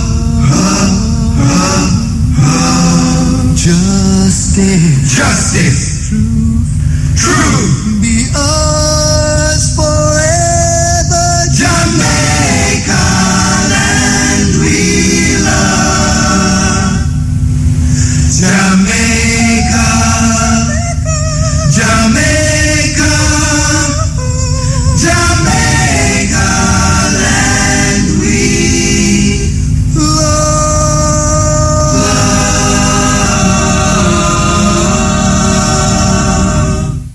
Be a real Jamaican hero. Call 311. Natalie Gale, otherwise called Mampy, was killed at 8 a.m. I never know so that possible. But apparently everybody knows this poem, don't they? It's amazing. So the art form live, man. Whether a singer, a DJ, a poet, a dancer, a actor, you have to excel if you be committed and true to the art form. And when I talk about now, on a monetary level, we are talking about now upon inspiration. How you inspire people with your work. How you inspire people with what you do. That is really the serious part of the thing. We give thanks. We give thanks. When we started the program a while ago, we did talk about something where a virgin confront me with, and this is something where, this is a topic from the Cutting Edge start we have been examining and exploring. Bible and Christianity, you know, people, even Christians, I find most Christians, and one of the biggest Christian apologists, Reverend Clinton Chisholm, with his friend Ian Bowen. We have had many a contact on the program, and I must tell you that the program that me and Clinton, the last program me and Clinton Chisholm do, pan where name there, where name religious attack, and then me and Ian Bowen sit down together. I kid you not, is the most viewed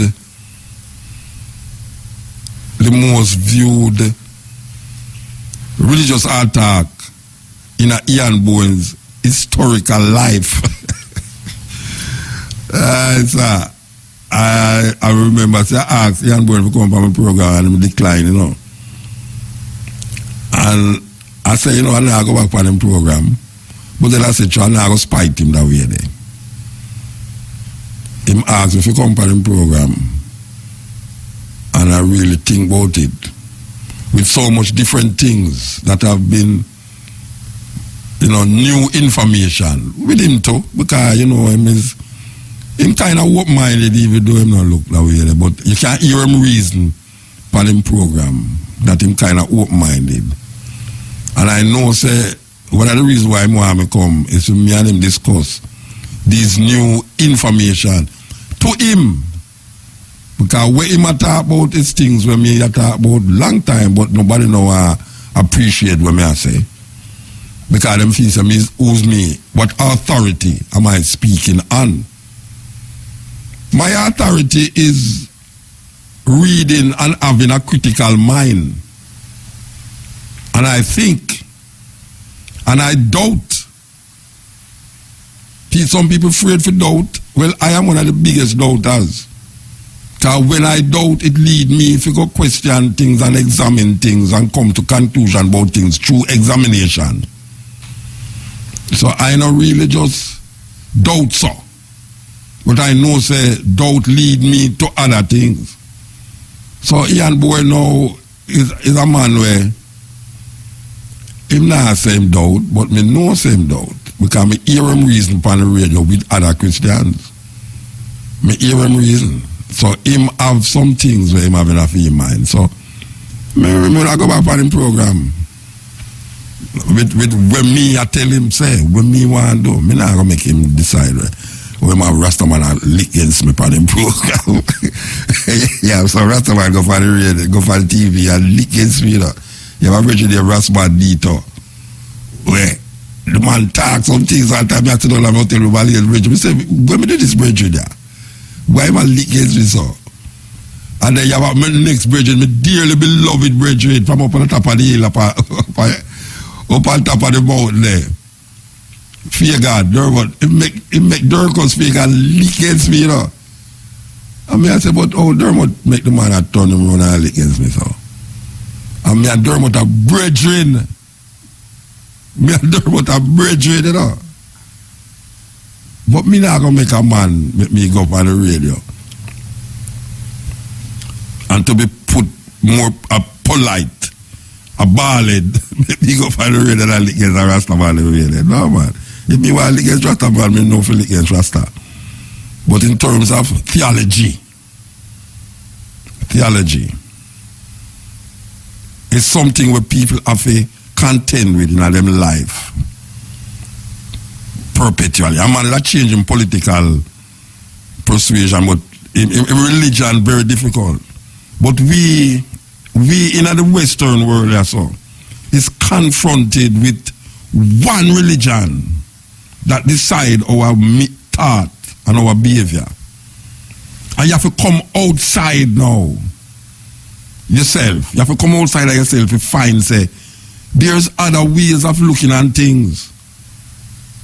And we as African people must reclaim our Africanness through spirituality. Because spirituality defines African people over the years. It's just that when we look at it, the most religious people them is very poor. And the people them who don't believe in any God is very rich. Most of them. So most countries now that you find is politically, economically and socially stable. Them not giving credence to this concept of God anymore. And I'm going to repeat it, you know. People must stop say, me is an atheist. And I hear Ian Boy say that on radio and I vex TV, but Muta is an atheist. I don't know what to tell him after I'm done say that, because how you going to label me atheist through me not believing in your God? Your God is your God. I don't believe in a your God. Your God tell me, say, slaves must be obedient to the master. I know that. And that one day a man will come out of the sky and save me from all the wickedness and cruelty of earth. And if I don't believe, I'm going to go in a fire burning for 1,000 years. I now go accept that in my life in this time. Yeah. And I hope say the Rasta man them do accept those things. When a Rasta man ball out, wicked, Babylon, and all these terminologies, apocalypse, revelation time. If you listen to the music, where the young, when an artist young and him just a side Rasta, the imagery is biblical imagery. If you listen to Bob Marley song them, Bob Marley, no, the great thing about Bob Marley songs is that him know how to draw from the Bible and make it relevant to theme understanding. So most of the songs them have biblical connotations and this, but you have artists where write great songs. And it's not the Bible part of Bob Marley song that make them popular, you know. It's the militancy in which him express it. And people can relate to, if you are oppressed in Germany, France, Belgium, Africa, you can relate to it on a level. Plus him have people that promote him from them time there. So there's a difference. But when you see how Rasta and what Rasta offer the world, it's not true. It's not no reading make the people them latch on Rasta so. Rastafari most potent expression is the culture of Rasta. And I'm going to even say it further to maybe even vex more people. It's not the theology of Rasta that drive people to Rasta. Because most people know who used to look like Rasta and gravitate toward the music and love the music. It's them not say Haile Selassie. But them love the red, gold and green, them love the locks, them love the idea of eating, you know, holistic food and them things. It's the culture of Rasta. That is the potent aspect of Rasta. The culture. The culture defines Rasta in such a way where no other group of people in the Western world, as black people who was domiciled on this farmer slave plantation island, no other group come with the expression that Rasta come with. So people gravitate to Rasta all over the world. Japanese, French, Italian, we live in a Rome.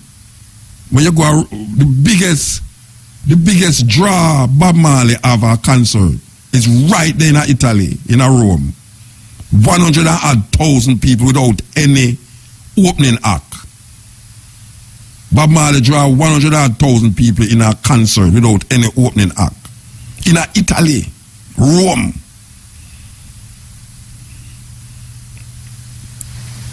But you must understand, say, it's a culture that drive the thing to make it become what we call now international or universal.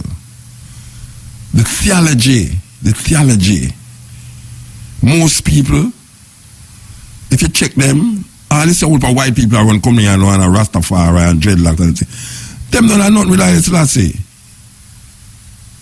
A whole heap of black American and people who come from England and Canada and demons Rasta and do this Rasta, that. Well, if you sit down with them and have a good conversation with them, it's like them no want to tell you, but it's like it's in them say, all right, don't bring up the Selassie thing to me. That's what I'm saying, because Rasta is a force. But it's a part about Selassie now. very presumptuous to say Selassie. I don't like hearing nobody talk about Selassie, you know. It makes me, it's Haile Selassie, the first. But it's like them want to divert you. If you start to say, well, you see Haile Selassie now, and them don't want to hear about the part there. Them want to say, so, why you don't eat meat?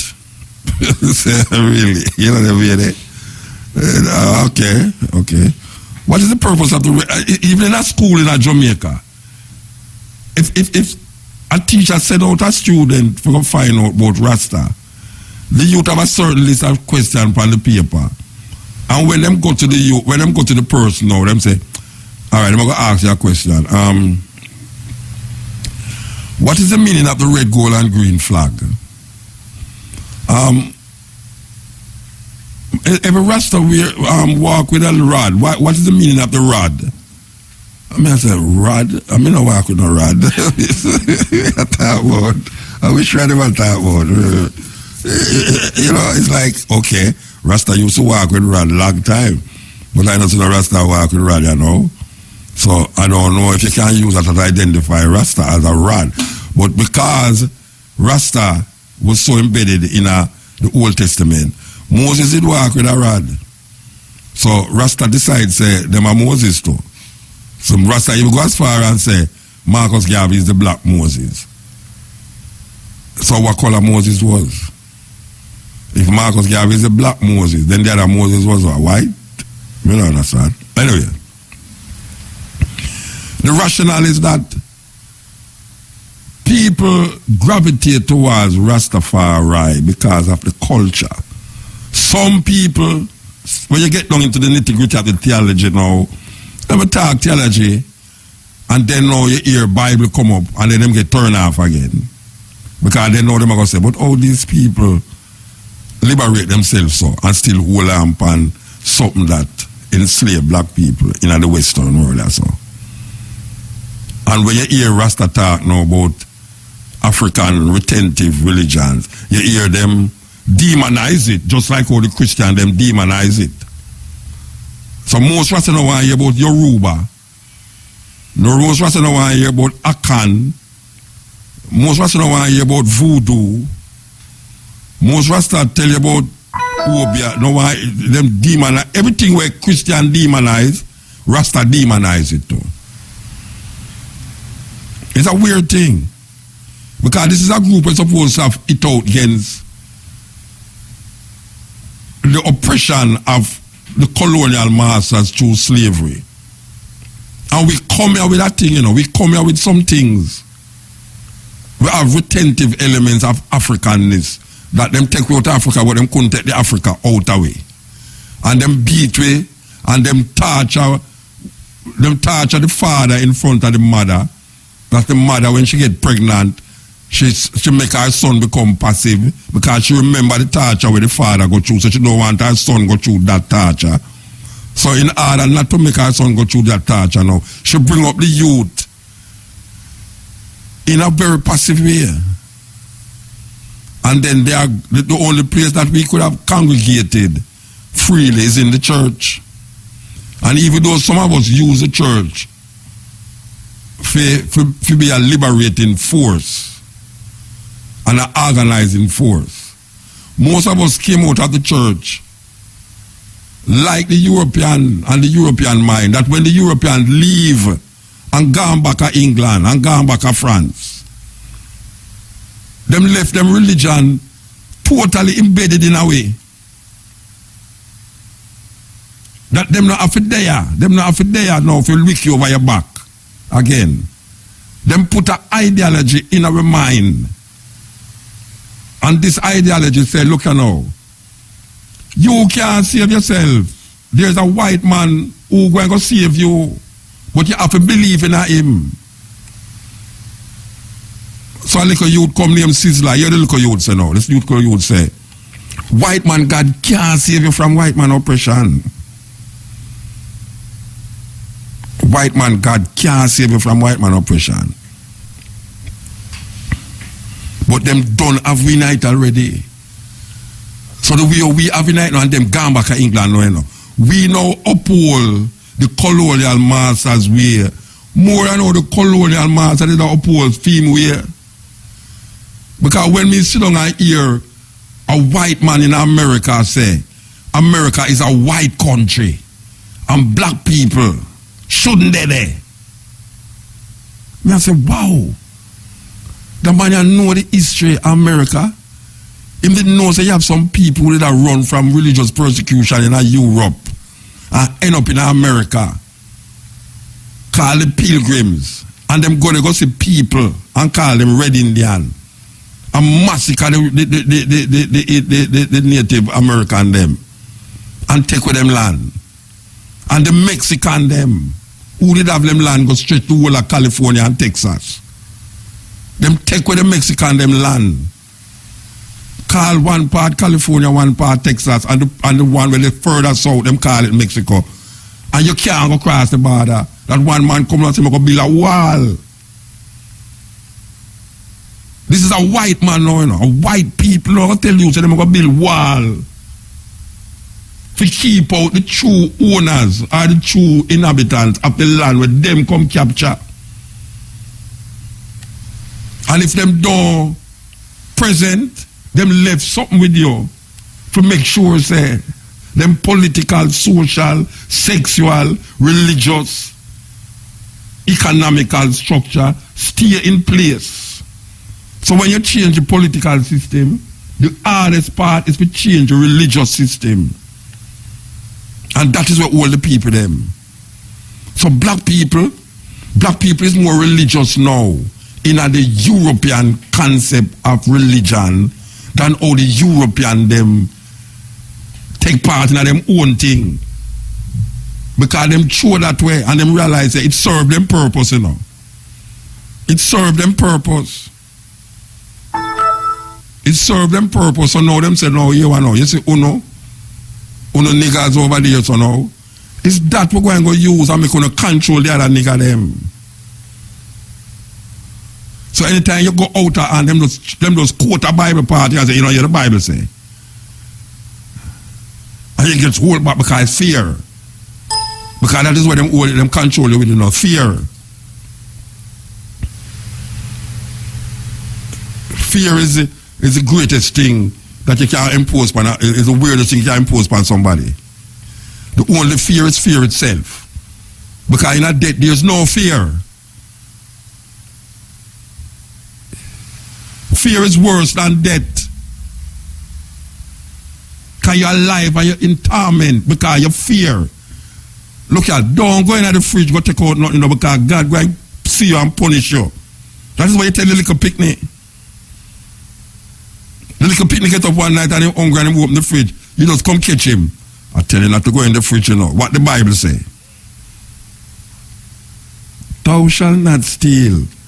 The people never steal. I'm own house, me now. I know somebody come in your house and hold you up and take away the thing out of the fridge. And you have fear. Fear of sex, fear of money, fear of religious rituals that was here with the African people them. And it's just fear all over the place. Everybody fear, but you know, man don't have no respect for human being because he feels that there's something greater than human being, and he prefer fear the unknown than fear the known. So you love God who you can't see, yet you can't love who you can see. That is the problem. How you going to love something you can't see? Or you know what you can't say, love you. Because the Bible tell me so. I see a baby on the TV last night. A woman a complain. I don't know, them put the little baby. I don't know what kind of sickness that baby they have. The baby mouth swell big, son. She just disfigured. And the mother, it look like them put the picture of the baby in the thing and spread it all over the place. And it look like the mother never want the picture going. I mean, if me have a baby like that, I want the picture going on the paper. But it's like, I don't know, it's why them highlight this story on the TV. And you know, I turn to my lady and say, You see, that's why I'm not believing in this concept where them do about God, you know. Because people tell me, say, God not do nothing imperfect. He's a perfect God. But look on that baby there.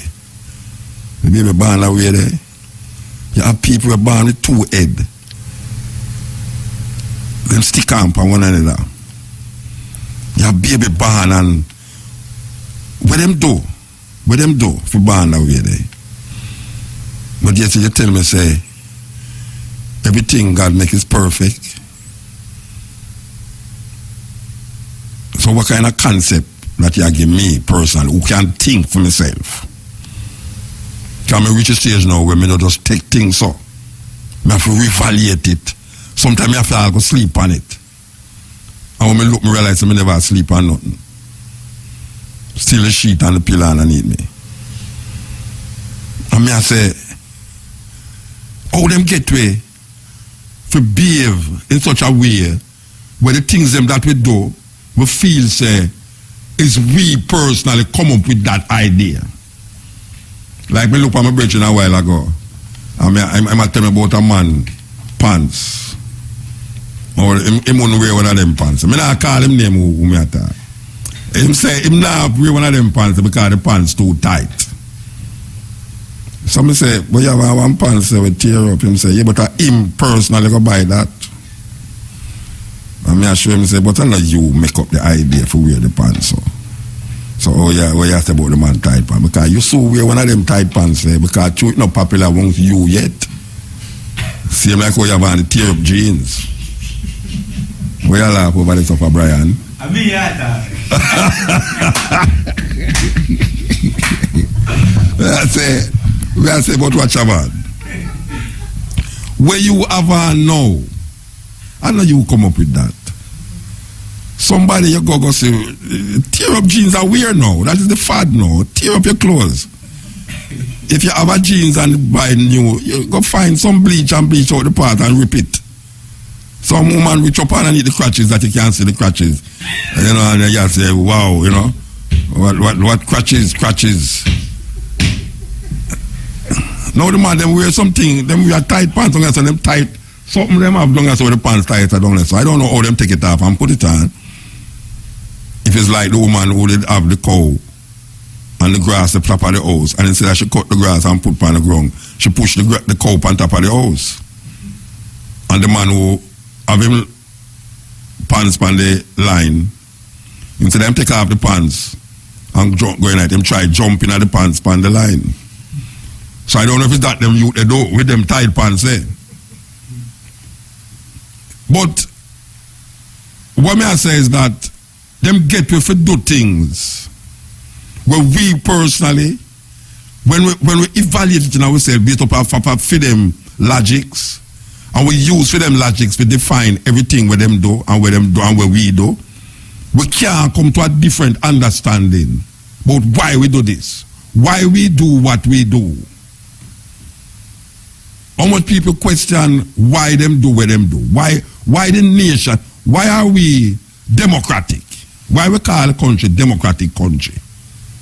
How much youth sit down and try to figure out it? I've go examine why this. And when I look at America is not a democratic country. That me watching them election and now, me come realize what I was taught was democracy.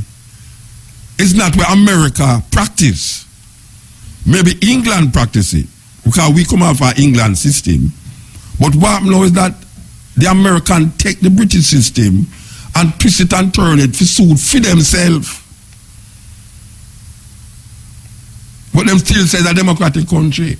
And me did learn say democracy means it's a government by the people, for the people, of the people, where the majority rule. Me come realizing at the American election that it's lie them a tell in America. It's not the majority elect the leader and the president. It's the delegate them. So you can get a majority of vote and the delegate them, you don't get the delegate them and you lose the man who get less vote than you from the majority of people can win the election by the delegate them. Me never understand that. Give thanks to Trump. And Trump make me come really and look at the thing and I realize, but wait, our man will get 10 million vote and the next man get 5 million vote.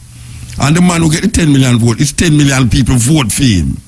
And the man who get 5 million vote is 5 million people vote for him. But the delegate, them are going to decide who become the president or become the one who going to represent that party for the president. And guess what? The man who get the 5 million, him get the most delegate. So it's him now become the leader to represent the party. Me never know say democracy that. Me never know say democracy that, you know. Me think say democracy was 10 million people vote. The man who get 5 million point 2 vote is him win. Can get the majority. Me never know say boy me get 10 million people vote. Me get 9 million people vote for me. The other man get 1 million people vote for him. But you have some people around now where you can buy and give them money, give them drink and thing and tell say what you know. You see me now, delegate, all right, me have most delegates so me win. Weird. So them halfway I give credence to these things with them create themselves. And when we start to create anything for ourselves, you say, tell me how you get that to be. Me say Emperor is the Almighty I. A man said, then how you get that? You think me going to show him the Bible? Me not show him the Bible. And me say that. Every concept of God come from man. So if Leonard Oil come and say, watch a man. Hey, you have a king over there, so me not worship no king, and my king there, see him there and get to them door. Them put him in a Bellevue. And then put him in a prison, and then put him back in a Bellevue, and then put him in a prison, and all sort of things. Because I'm a madman, I'm going to say that, but I say treason. But the other one, what if I think them tried Leonard Oil for? Because Leonard Oil decides, say, him not deal with for them thing. He going to create him own logics and him own space to define himself in upon this farmer slave plantation island. So we come here so now as caretaker, still domicile on this farmer slave plantation island. But because we grew up in a system and a society that give us these religious belief and a book to go with it, you can't think outside of that book. Because if you think outside of that book, you can't write. You're not in right. You're not on the right if you think outside of that book. Because that book is going to define who you are when you're alive and what will happen to you when you're dead. Some man assure you say, look, you know, you see when you dead, me know what happened to you when you dead, you know. Him never dead yet. But him know, him not say, I believe that when you die, this and this. Him say, no. Him say the Bible say that when you're dead, this and this and this and that happen.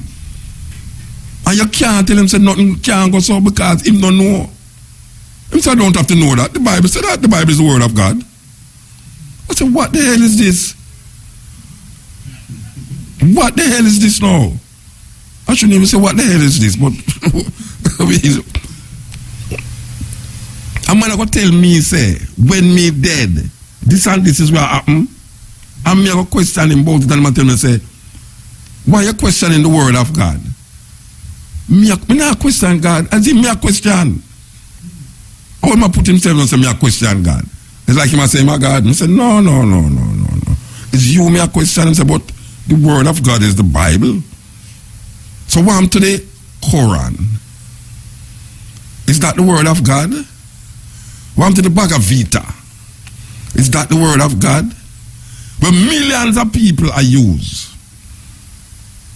Islam is the fastest rising religion on earth right now. And them use a book named the Quran that was given to them by Muhammad, the prophet. And the millions of people who believe in the Quran say the Quran is the last testimony of Allah given to them by Muhammad.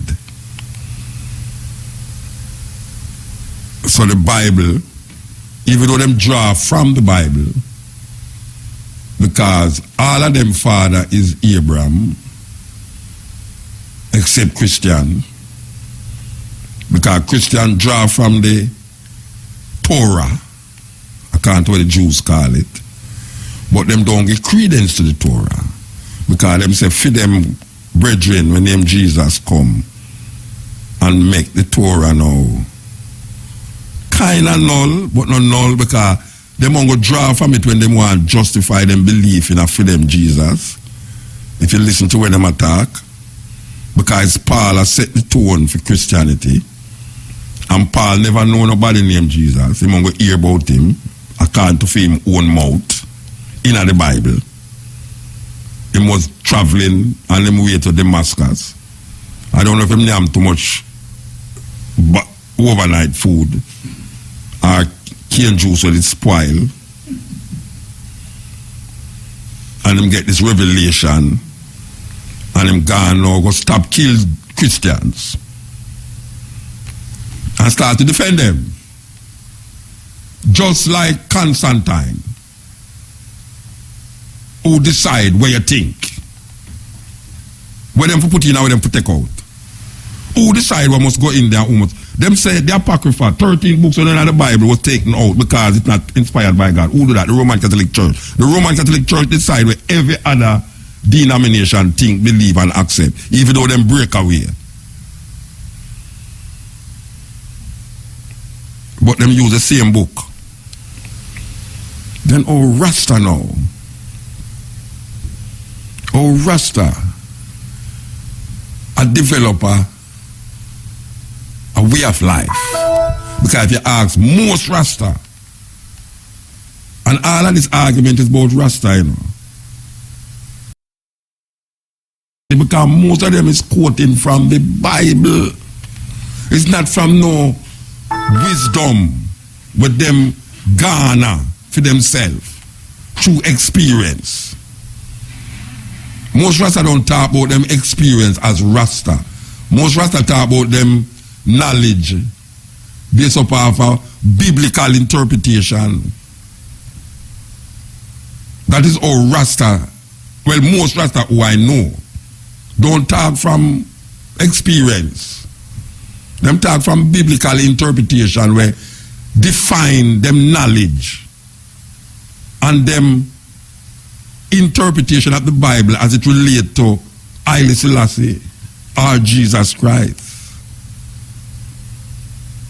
And people find it fascinating.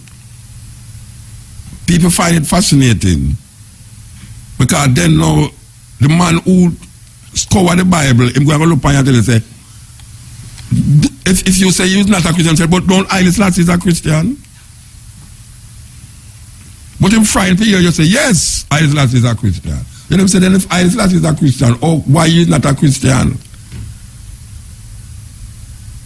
And then now, if you're not a very free-thinking person, it stump you rightly so. It's like when a man say, God create you, and you say, God not create me, then he said, who create you? And then him say, I'm a mother, I'm a father. Say, who create my mother, I'm a father? I say, my grandfather. And him go right back and him say, so who create the first man? And him say, no, God create the first man. And then the question, you know, who create God? And then it stump him now. So it become problematic.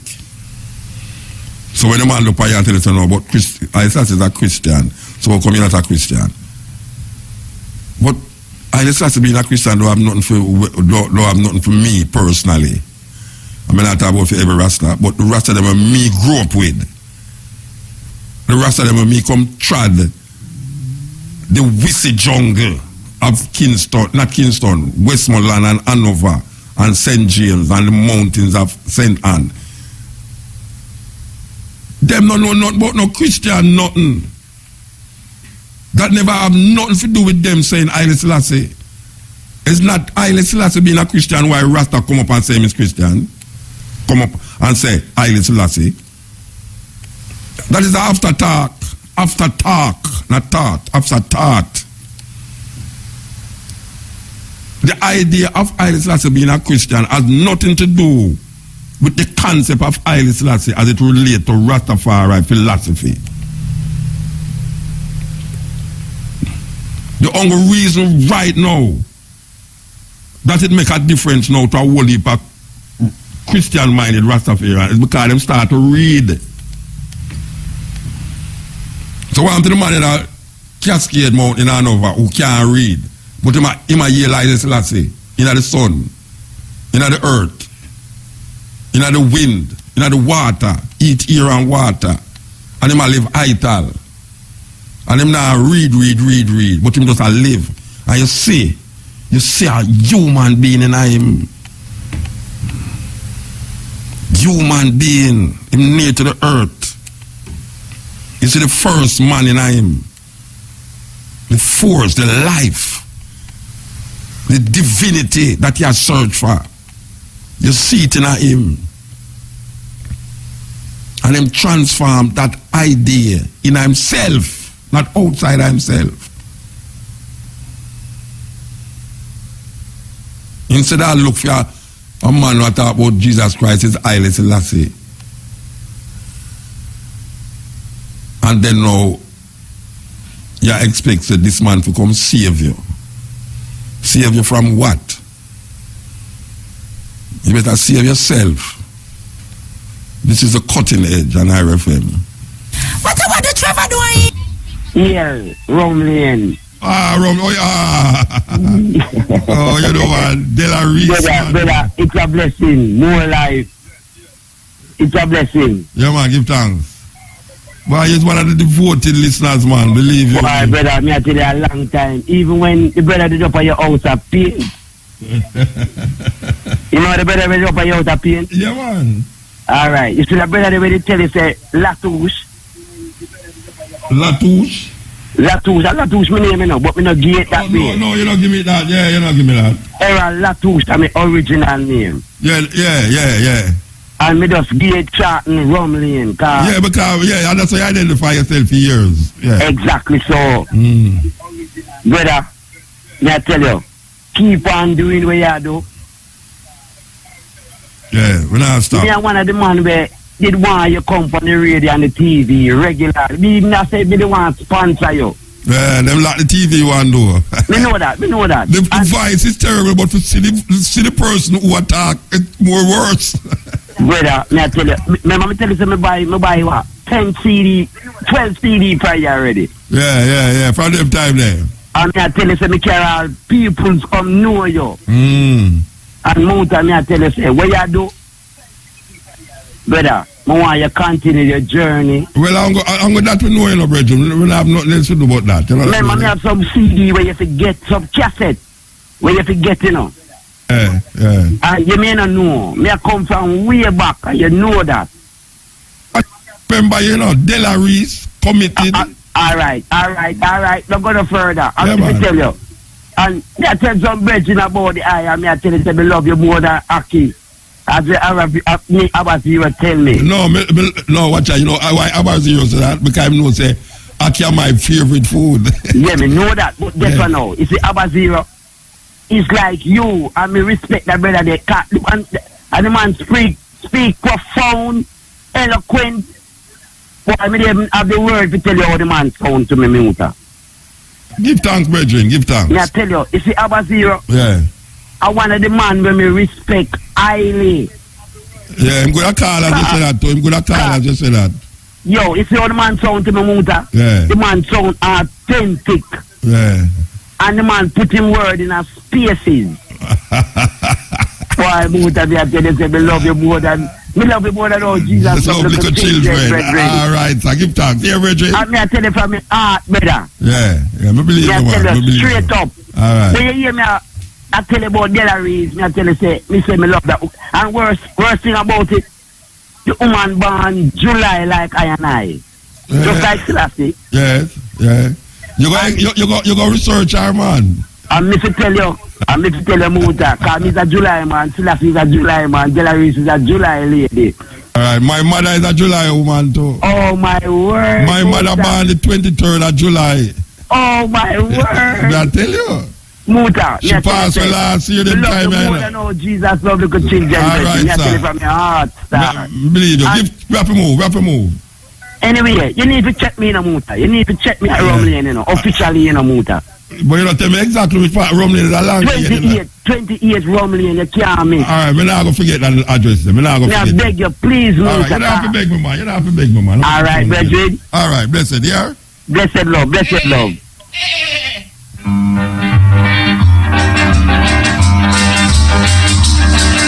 Eh? Yeah. Blessed man. Yeah, man.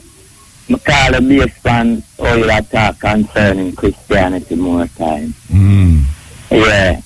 And when I look at things, I don't think you have done the research then necessary to know whether or not there's something truly called a devil and there is a Christ. I believe most of Wait, hold on. I don't do no research to find out if there's a devil. I don't say. Yeah. You don't do no research. I don't think you have done enough. I don't do enough research to find out if there is a devil or there is a Christ. And look, first of all, I can say this to you. We are living into a world that you recognize is run unfairly by people that are without love and manipulate the human beings from left to right. And the devil is known to be a person without any love. Alright, which person is the devil? You identify him? Who's the devil in person? Listen now. The devil. Yeah, who's the devil in person? Are you listen now? Yeah. Are you as a person? No, I use a person. No, I use a person. I don't mean you said the devil is a person. That's what you just say. Yeah. Look here. Yeah.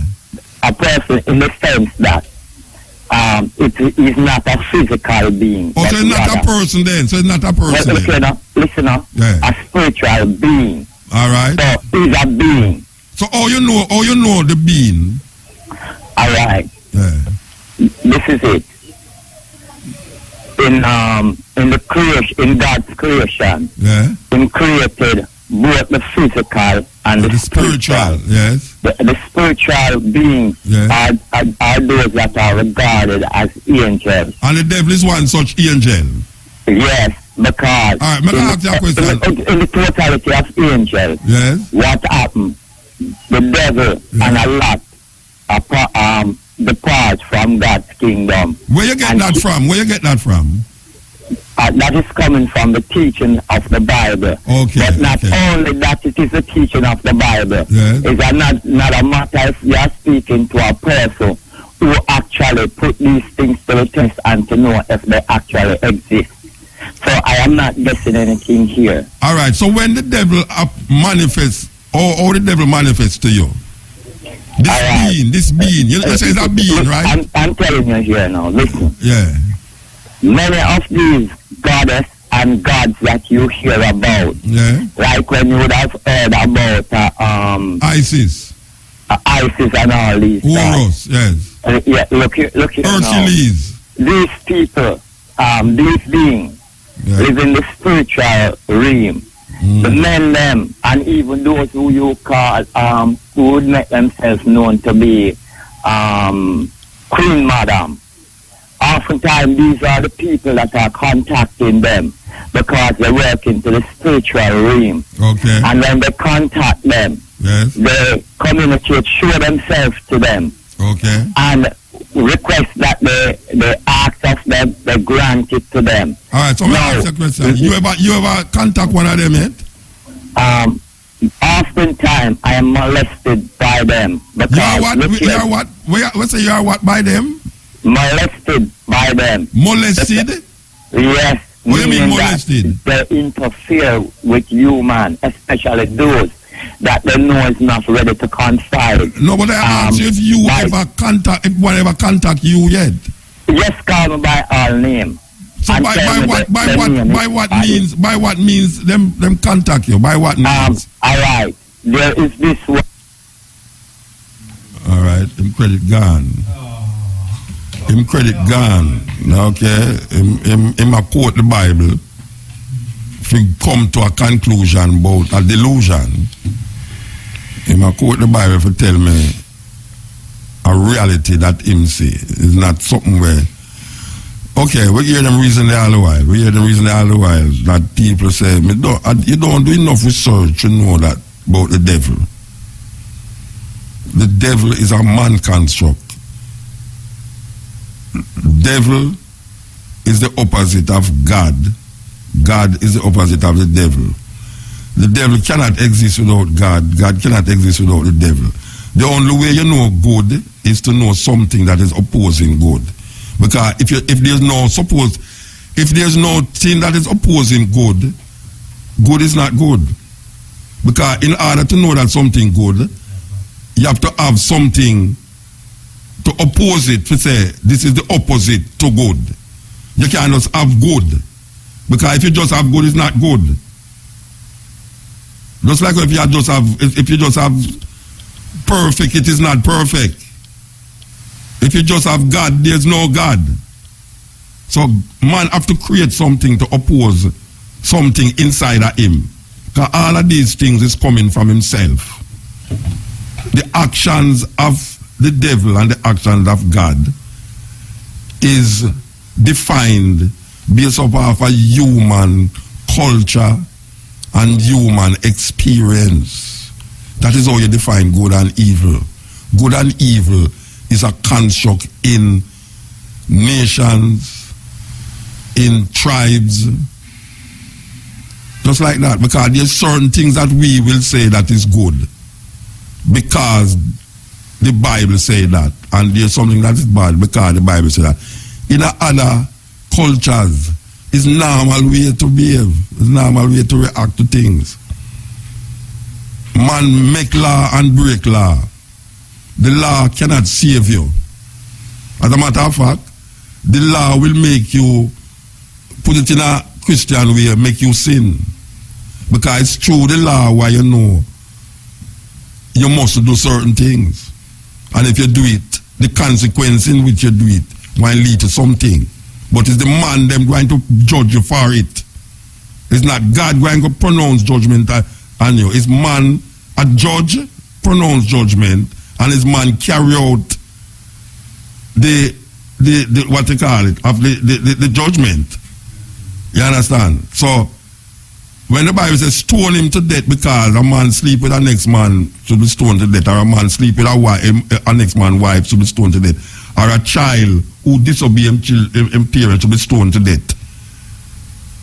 Is man put that law there in order to keep the tribe or the nation intact? And then the consequence of him breaking that law is death. So is man going to stone him to death? So all of the things them that we are defining in the context of God and the devil is man. Yes.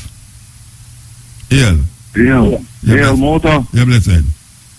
Blessed. Glad to hear from there, and you're doing a great work and everything, man. We really do appreciate that. Give thanks.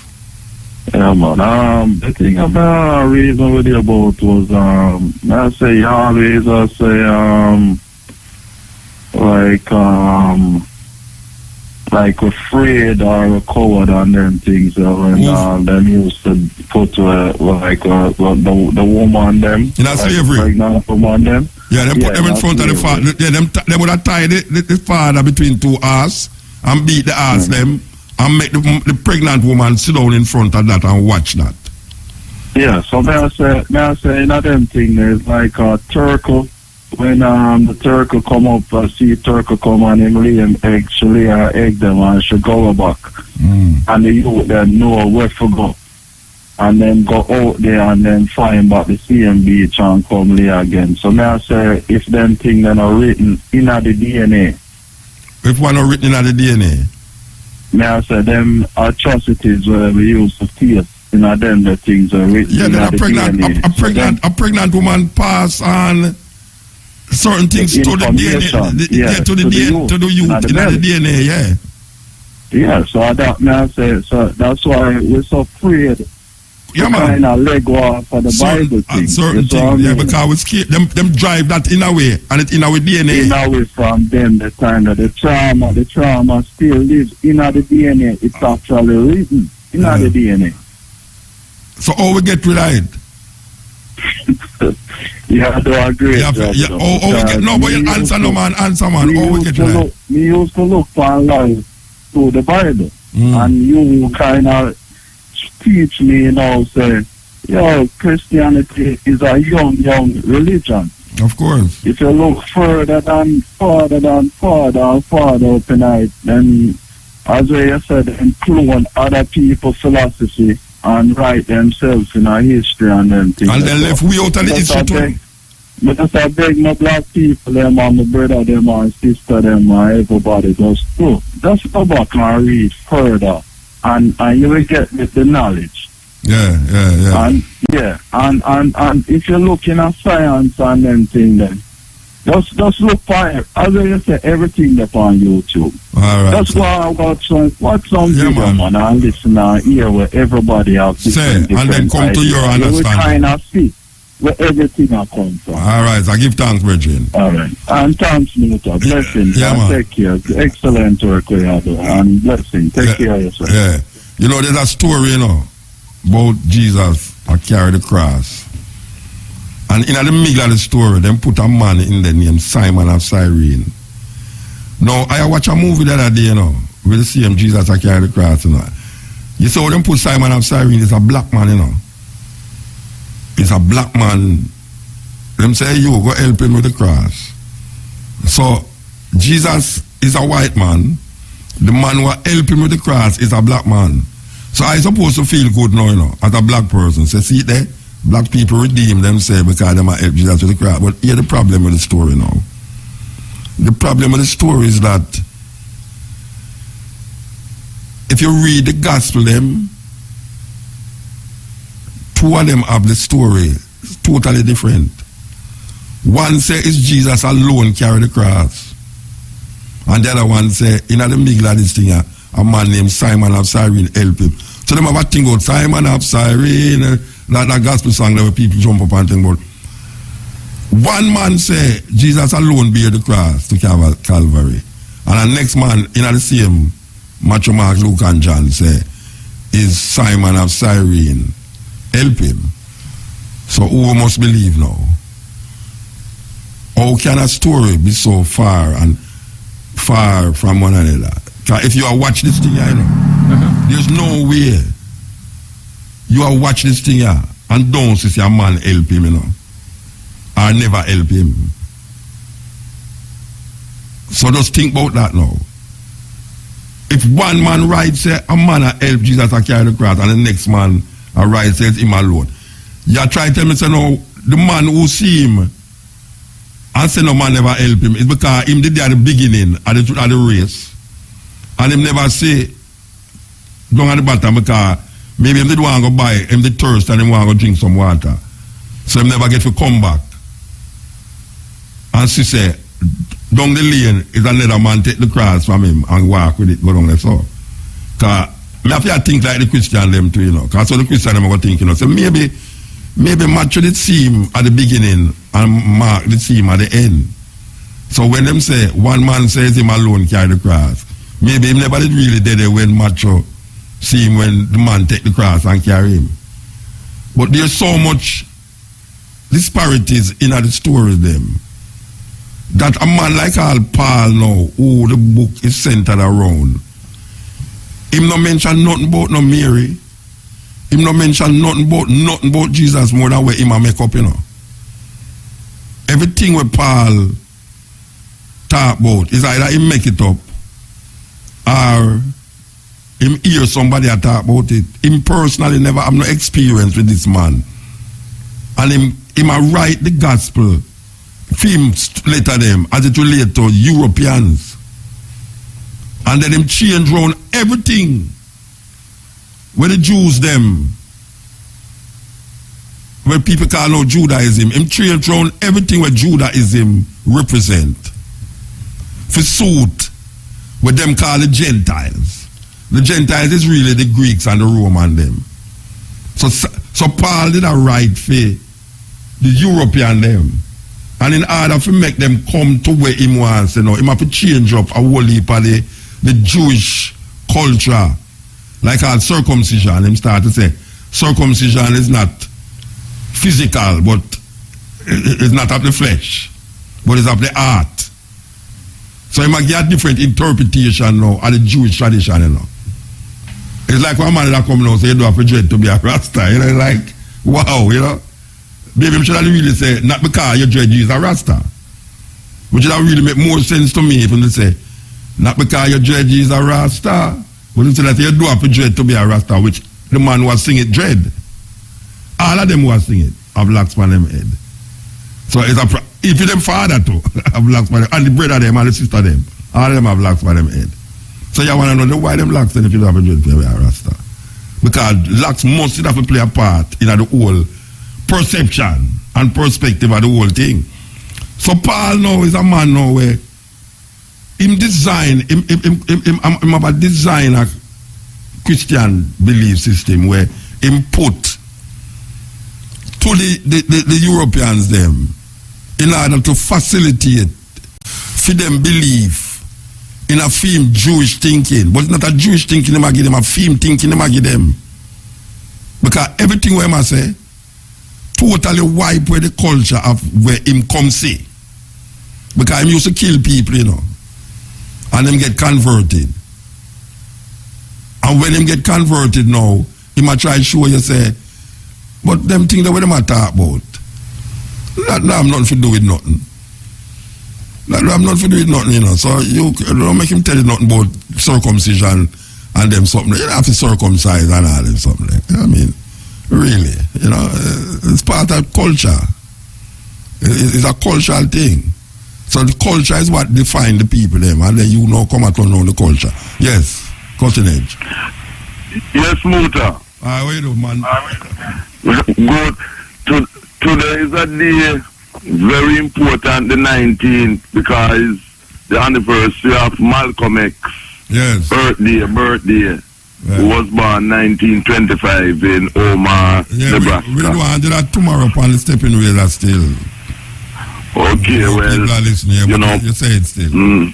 Yeah, Malcolm is so important to me because it was while going to Kingston Technical. Yeah, important to me. And I read in the autobiography, and of course it was at that time when Black Power books, as them call it, were banned, and that was one of the banned books.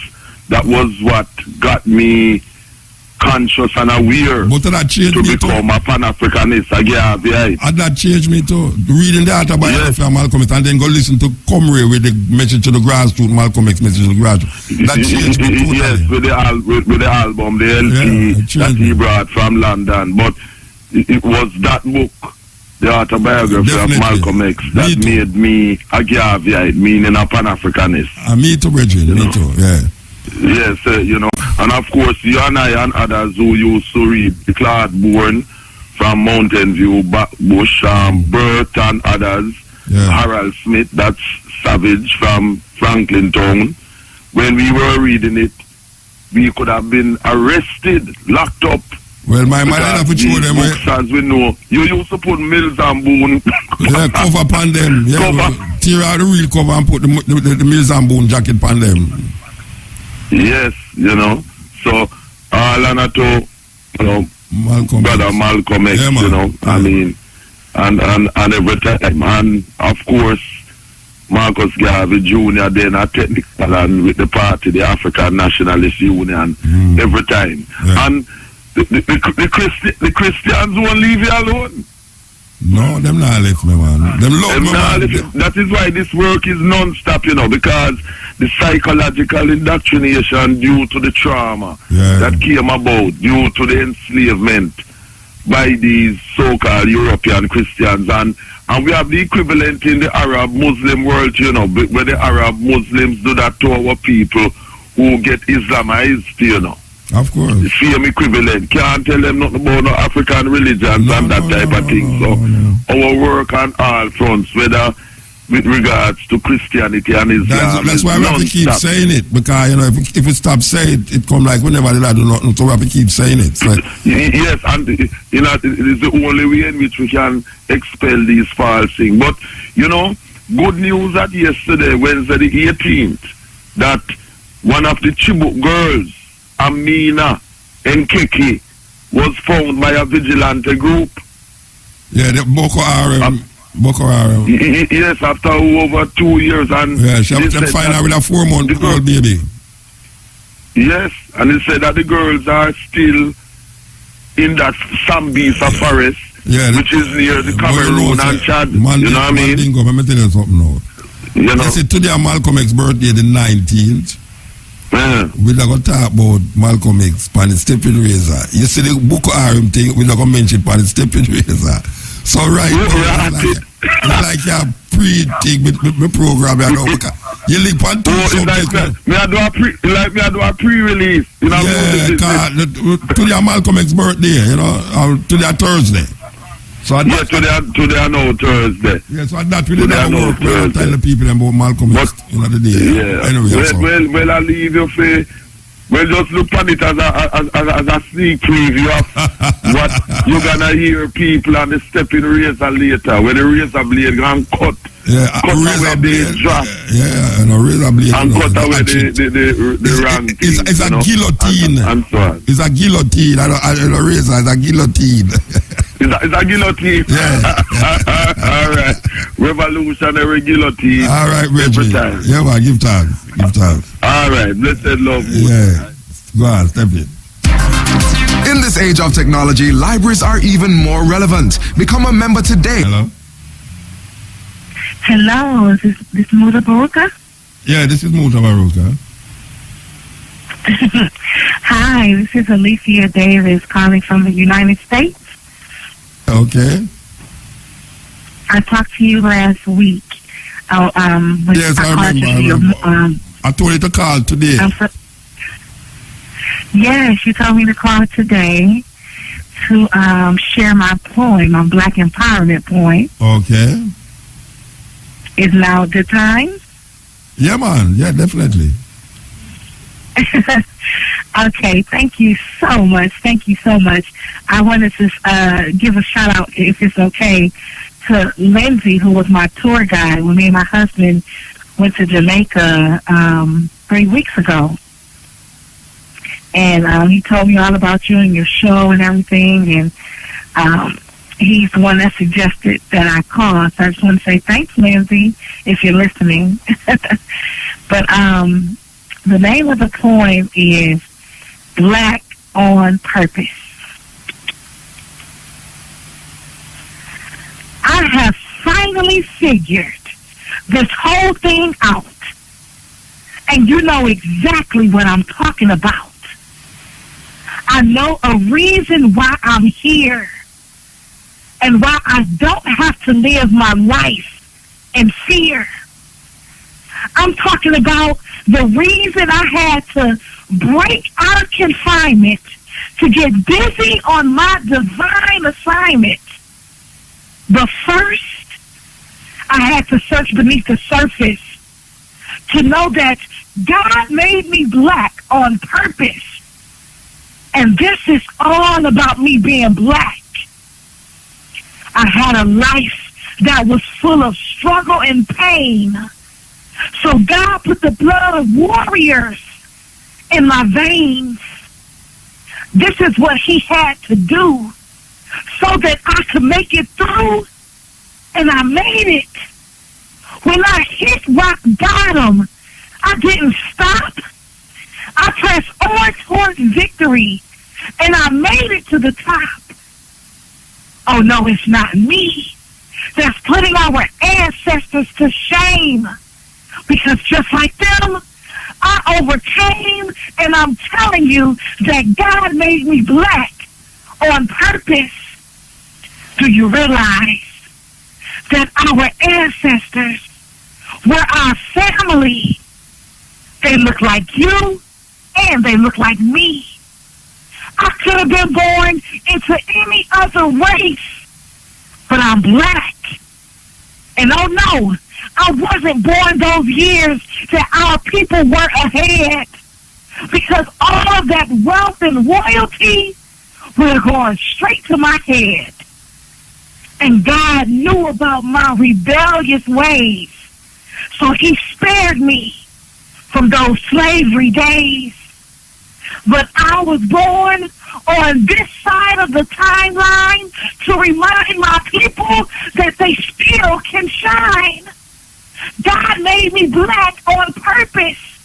He made me black to help bring us back to the place where we were proud of our race, because we have been smothering our greatness with fakeness. To honor society's melting pot, we have to blend in and compromise all that we've got.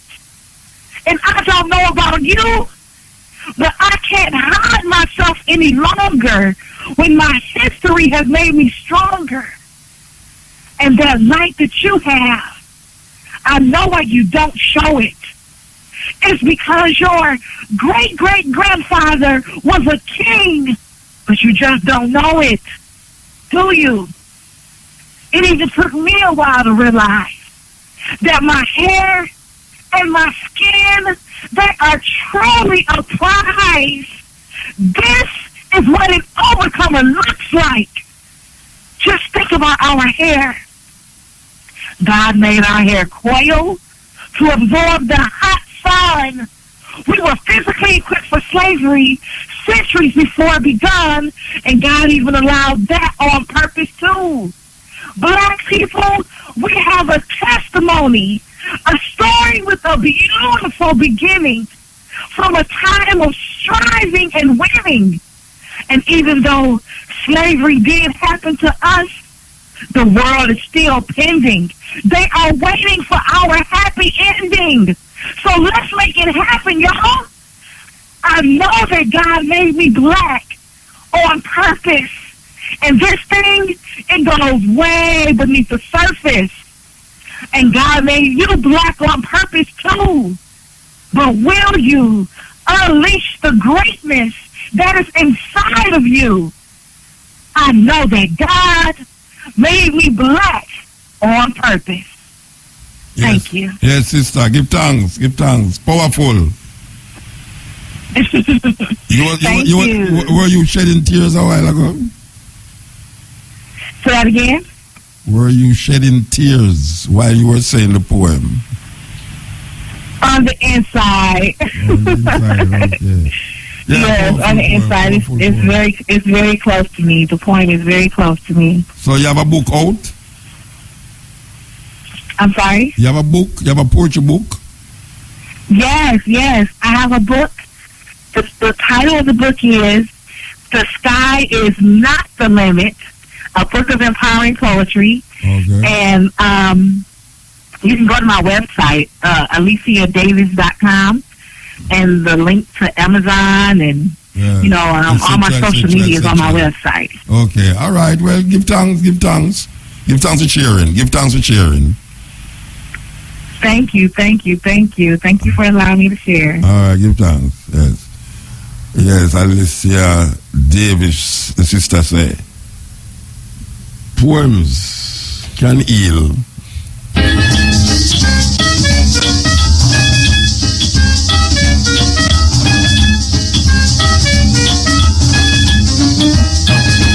Motor. Yes, sir.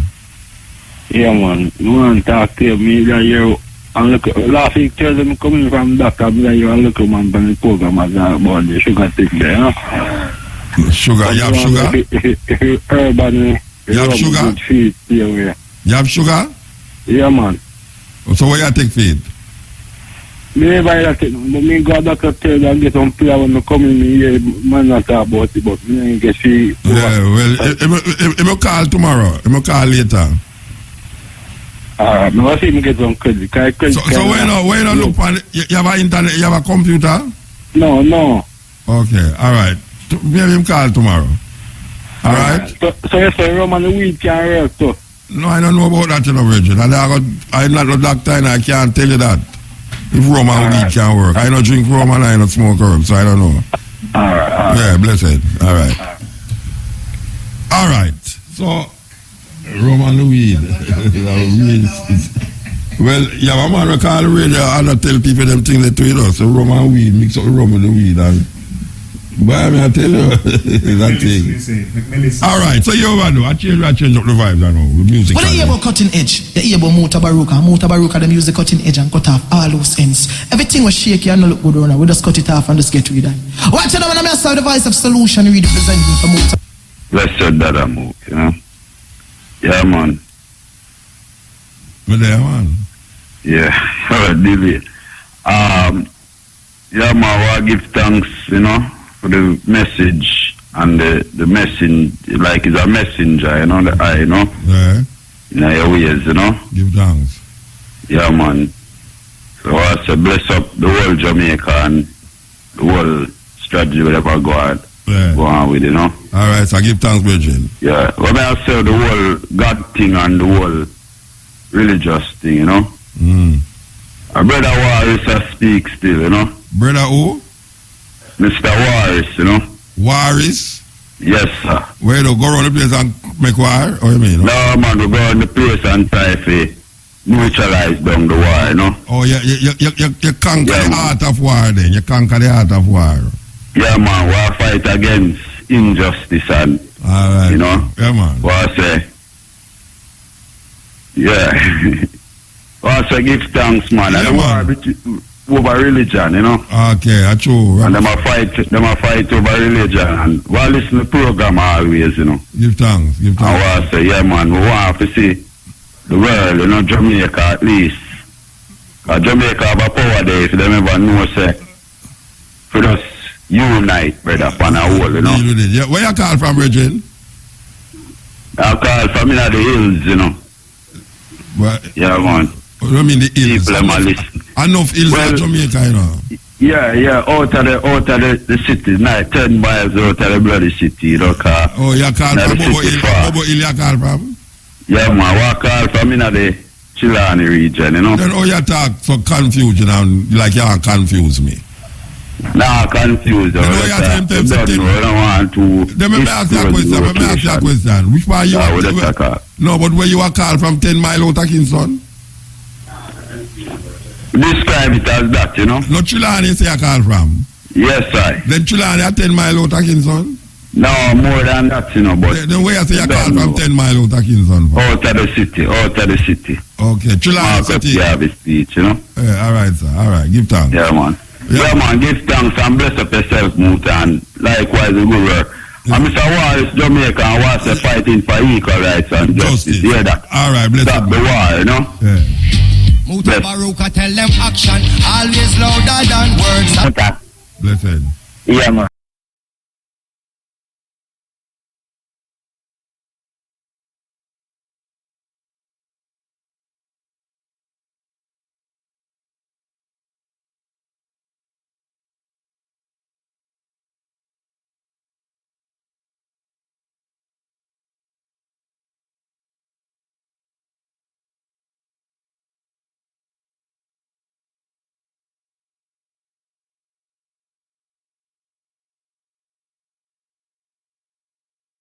Go run out.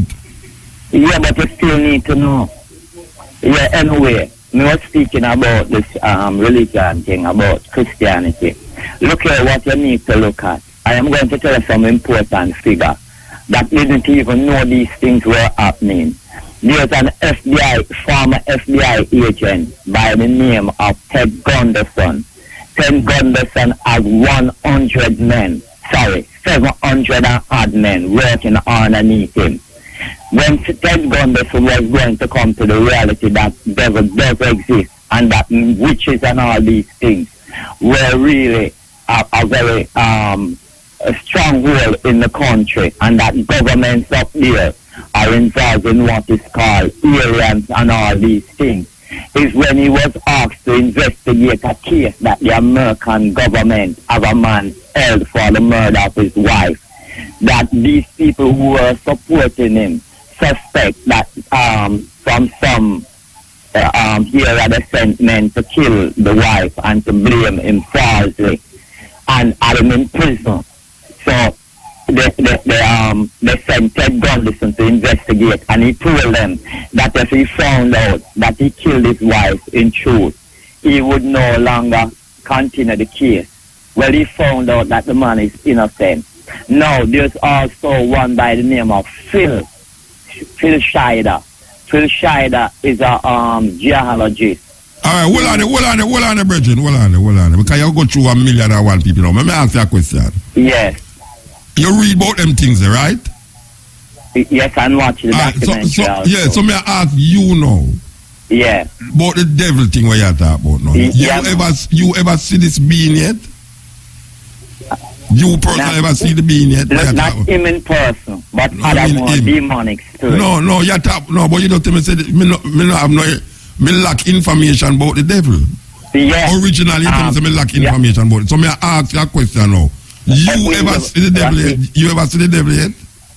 Not him in person, but other beings that work with him. Oh, so you say, so all the beings them stay. Give me a all right. Show me how them look. How them look. Look here. If you see the movie that is called Clash of the Titans. No, Brethren, don't ask about I don't ask about no movie, man. Because you don't have much time, you know. Just tell me. The beings them where you see will represent the devil.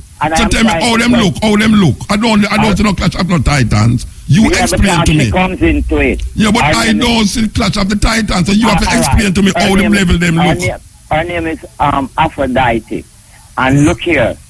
When I saw her, she was nude. You see her personally. Yes, you know, Aphrodite is a Greek mythology.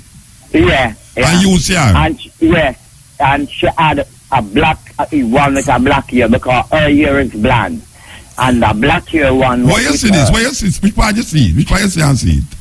All right. In the spiritual realm. Oh, you're going to the spiritual realms and see a Greek mythology, something where never did exist. Look here, hold on here, because the way you're taking it is if you put it that way. Oh, I mean, I put it that way. It's a story. It's like you never have no spider with talk. Look here now, hold on now. Please you believe in a brother Nancy? Look here now. No, please hold on. No, may I ask you? No, don't please hold on. The time ago, you believe in a brother Nancy? Look here now. Those are ignorance you bring to me. Brother Nancy are ignorant. Oh, brother Nancy are ignorant. What Aphrodite is no ignorance. Look here now. I am trying to tell you something. Yeah, well, I ask you. I believe. All right, brother Nancy never exists. Brother Nancy never exists. Brother Nancy did exist. Look here now. No, don't tell me what look here. That's not a TV we are talking about. No, I want to avoid. No, but you see, you want to talk about the whole program. I mean, not to say nothing. Time is going. Yeah, but you want to talk the whole time. I want to be practical in my reason. No, but you're not practical. You tell me about, you say Aphrodite. I mean, I tell you, ask you about brother Nancy now. Look here now. You know why my reason. You know why reason. Ask you this question. You know why reason. Which is not natural, which is logical. Yeah. For you to stay there and to assume by way of thinking that I am not seeing what I am seeing. No, I never asked. I am saying that I am seeing something. You are saying on the other hand. So I asked you. Illusion. No, but I asked you if you know about brother Nancy. Brother Nancy is a fictitious story. Okay, and that may show you. But Aphrodite is not a fiction. No, because it's a real thing. There are lots. Look here now. The proof and the religion. No, but you prove me. Aphrodite. You prove my point where I always say that when it come on to African things, it's a foolish thing, but when it come on to European things, it's a real thing.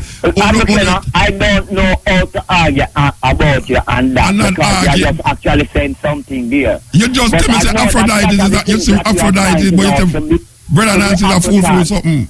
Look here now, lot of the things that why you keep at the moment look here now, look here now. It is a contradiction. Yeah, African contradiction, but the European no contradiction. I see you take up the what sticker sign. The European no contradiction. And you are endorsing the what sticker sign, and the what sticker sign goes straight back into what is called devil worship, and you don't know that. Where you get to the swastika side is a devil worship? Where you get that from?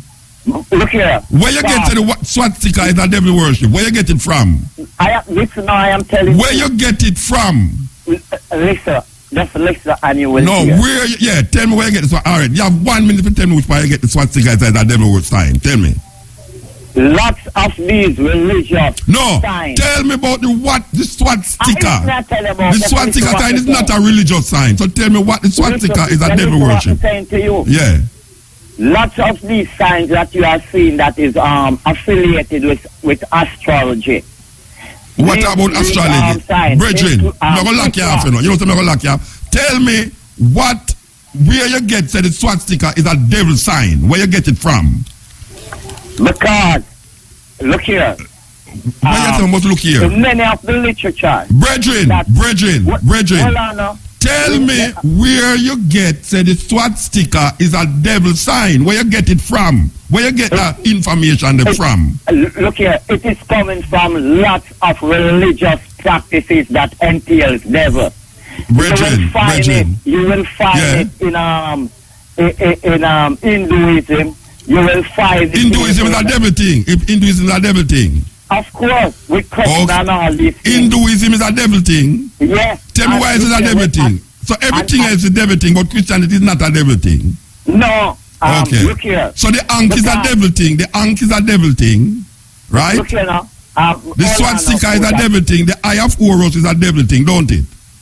Look here now. The eye of Horus is a devil thing. Yeah, man. Look here. What I'm telling you. This is what the cross is not a devil thing, though. The cross is not a devil thing. Hold on now. The cross is not a devil thing. May I ask if the cross is a devil thing?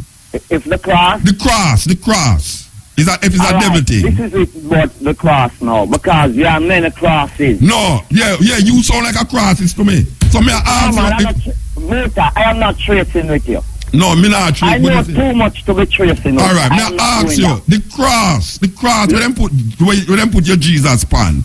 May I ask if it's a devil thing? No. Who create the cross where them put Jesus pan? Hold on now. May I try answer you. Who create the cross where them put Jesus pan? Who create it? Hold on now. There are lots of crosses. Me I talk about the one where them put your Jesus pan. Me not answer that already. Me not tell him no. No. I never tell him about the rest. No, wait no man. Who create the cross where them put your Jesus pan? Who make it? Who create it? All that cross came in is during its crucifixion. Yeah. It's during its crucifixion. So the cross has always been worked as a symbol, a reminder that this man who came. Brethren. And gave his life. You hear what I ask you? Yeah. All right, repeat what I ask you. You asked me whether Jesus Christ, what about it, where it come from and things like that. Who create the cross where them put your Jesus pan? Who create it? Look here. Who make it? Who come to? I don't know about who creating the cross and all these things. What I do know about the cross is that the Roman soldier crucified Christ on a cross. Yeah, but it's not only Jesus Christ them put but it's not only him them put on a cross. Everybody who them put them the cross is like a hangman nose. The Messiah would be significant above the rest of them. Above which rest of which where? Who? Whosoever else were on cross at the time. So let me ask you a question now. Alright. So Brother Nancy is a fiction, but Aphrodite, which part of the Bible Aphrodite is there?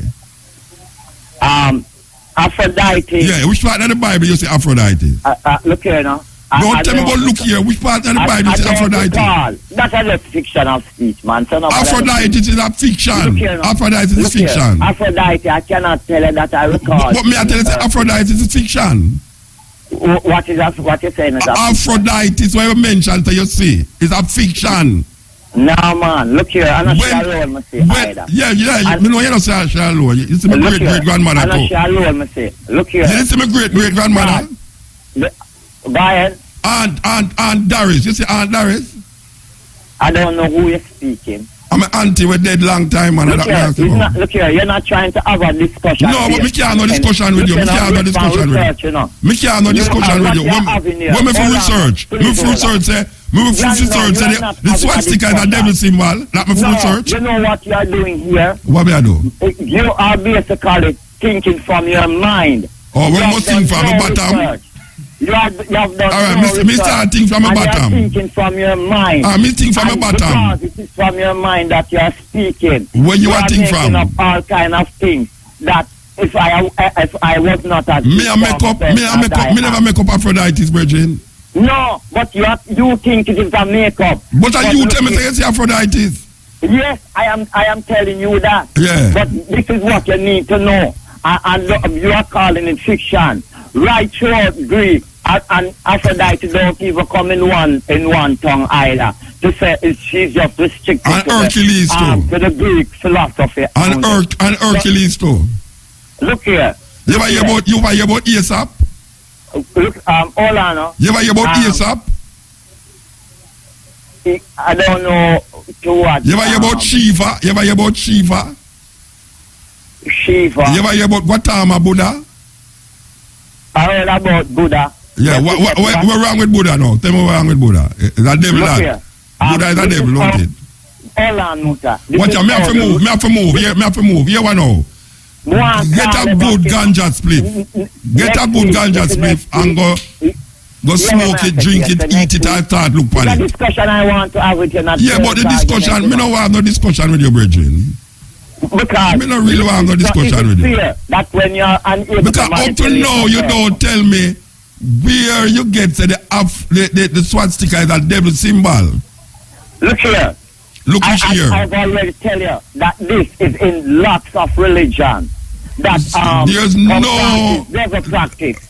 Look here. Yes. There is. They never see them use it. You never see them use the cross in a devil practice though. Look here. You ever see them use the cross in a devil worship? Me ask you ever see them use the cross? There are lots of crosses. Yes. Yes. I look like you are one of them. Look here now. Here we do. Stretch out your hand. Stretch out your hand. Stretch out your hand.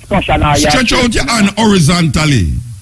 Look here. Stretch out your hand horizontally. Me gone. Here, Bridget. Me gone. Me have to leave. Might as well you go because you're National crackers. Solid crackers. Cream crackers. National. To cut it in straight through. Because you see between 1 and 2 is when it rise up, you know. Is when them people they rise up, you know, between 1 and 2, you know. Trust me, man. Wow. The man say him see Aphrodite, you know. Aphrodite, our people might not know where we are talking about when we say Aphrodite. You can't go up on the internet. Where we talk about is Greek mythology, you know. Him see Greek mythology, and him go on come tell me, say, the swastika is a devil's sign because bad people use good signs. Me must now throw away the sign. So like the ant now, me must throw away the sign because every other thing now, you know, him say the Hindu thing a devil thing. Everything is a devil thing, you know. But Christian now is the right thing. So everything else is devil thing.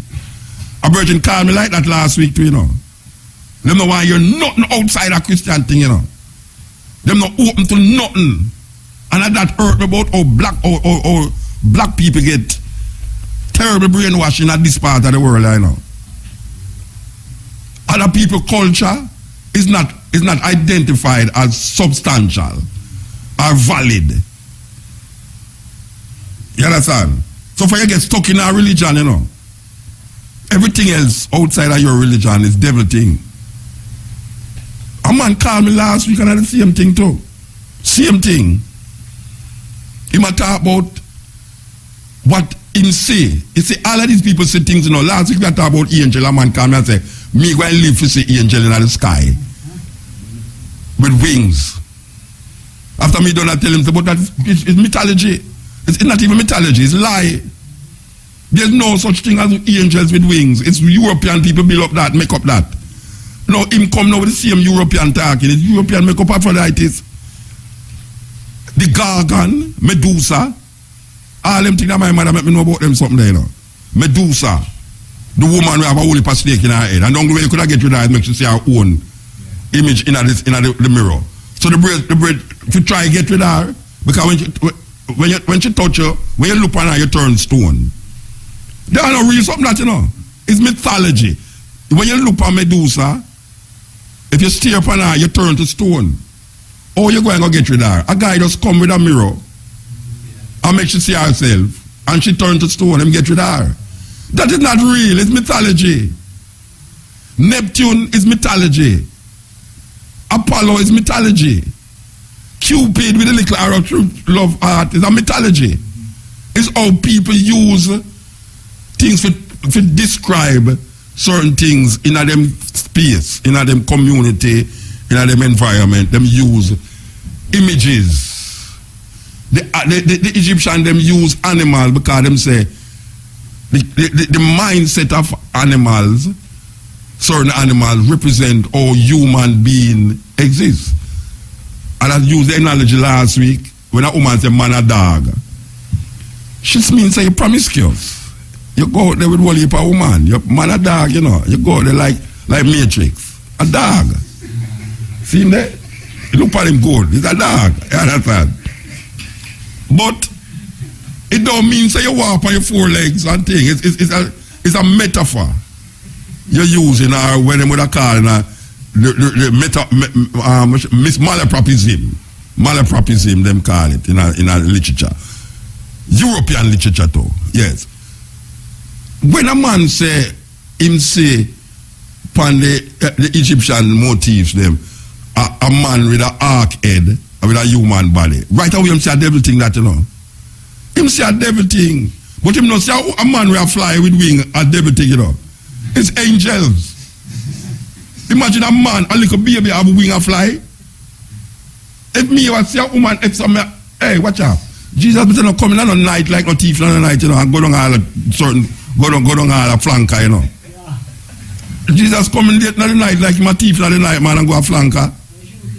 Oh God, you know, see the flanker, where they come from, you know, if those can shoot you there. A flanker come from, you know. Real chicks. Where they come from, flanker, your ball out, they will shoot Jesus. See? The man, me ask him about Brother Nancy, him said that's a fiction. And him can't, and him come teach him, try to teach me something, you know. Say me no investigate enough. And him go teach me things now. And I go talk to him and say, him see, what's your name? What's your name? You can't, mix the name me. What the name is again, Bridget? Aphrodite, yeah. Yeah, the Greek mythology. You know about it, Bridget? Yeah, slightly. Me too, slightly. But me know enough to know, say, a mythology, a story. No, go so. Just like Brother Nancy. Brother Nancy is a way to teach you things. But them use a talking spider. You don't believe that there's a talking spider in the Asante Kingdom? Then why the hell you believe a snake can talk to a woman in a garden named Garden of Eden? Because it's not the Bible. And God cursed the snake. So the snake will crawl upon him belly. So when did I do? Him did I walk stand up straight all the while? It's where them people are coming from. Snake attack in the Bible. And Nancy attack, you know, and Nancy trick you too. And Nancy show you how stupid you is when you fall for certain things. But me believe the story of them. But me not believe, me go to Asante Kingdom, nobody don't believe say there's a spider when they attack and I run up and down in the village and attack to Brother Tyke and Brother Tukuma and all these things. It's a story. It's a story to show you a greater meaning. It's like a parable. It's like, you know, allegory. You understand? Just like Aesop. Aesop fables make animals talk. I mean, most of Aesop fables, if you read Aesop fables, it tells you about the animals, but the animals them is used to emphasize a human characteristic. You know, see it? But I mean, really, why them always call at 2 o'clock in the morning or between 1 and 2 when Matrix coming for the program? No, me I tell you, Rasta. Matrix, you ready, sir? Because I got 3 minutes over your program, but I'm trying to figure out what is it with the program between 1 and 2 o'clock. No, why the people don't call like 10:15 or 10:30? King James called between 1 and 2. Jesus called between 1 and 2. Haile Selassie called between 1 and 2. God called between 1 and 2. And all, me tell the operator a while ago, me say, operator, you say if King James, God, Jesus, and Haile Selassie call, make them left them phone number, me call them back. Right, I would never go to that. Aphrodite speak the call, mate. One man I say, Lord, take the case, make me persevere. No, Rasta, believe you me. I can't, I mean, I survive still. 20 years that is I survive, believe you me. Yeah. After me feel me get to you know. Come and tell Brian to Brian and get to me go get to the tell the operator said if Jesus, Haile Selassie, God or King James call, tell them someone left them number outside. Lord and skirt. Aphrodite speak the call me to him. Anyway, you know. Want to give thanks for Brian. Give thanks. Give thanks to sir, believe you, I cry till I laugh till I cry. I don't know if it's cry till I laugh. I don't know which one. He was laughing and I crying and laughing. But yeah, all right. Anyway, I got to get my composure right now. We want to give thanks to the moment, give thanks to the time. We'll come forward from 2 to 5:45 with the stepping razor, the art of war. Why you look me hungry? Yes. Me hungry don't right on main street as I watch you just right beside Jankro. Yes, we want to heal up my brethren. My brethren, you know, say daughter from there I'm hungry in Kingston I tell me say, oh me no call your name. I tell him say me never heal her up, heal you up for make people know who. But are you alone in the place? So I want to heal you up because you make me know vex with RFM at night time at daytime. You understand? So why heal up me hungry, why heal up Tracy? Even though Tracy gone clear at 12 o'clock.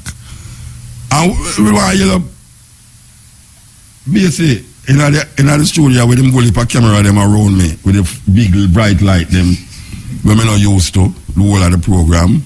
The man who put cutting edge on the viewership of YouTube and get 7 million views. It's amazing. And what me say, we come forward. So I gone, you know. I gone with this tune here. You know, so I'm going to play it. We want to yell up my bridge in Abba. Your bridge was called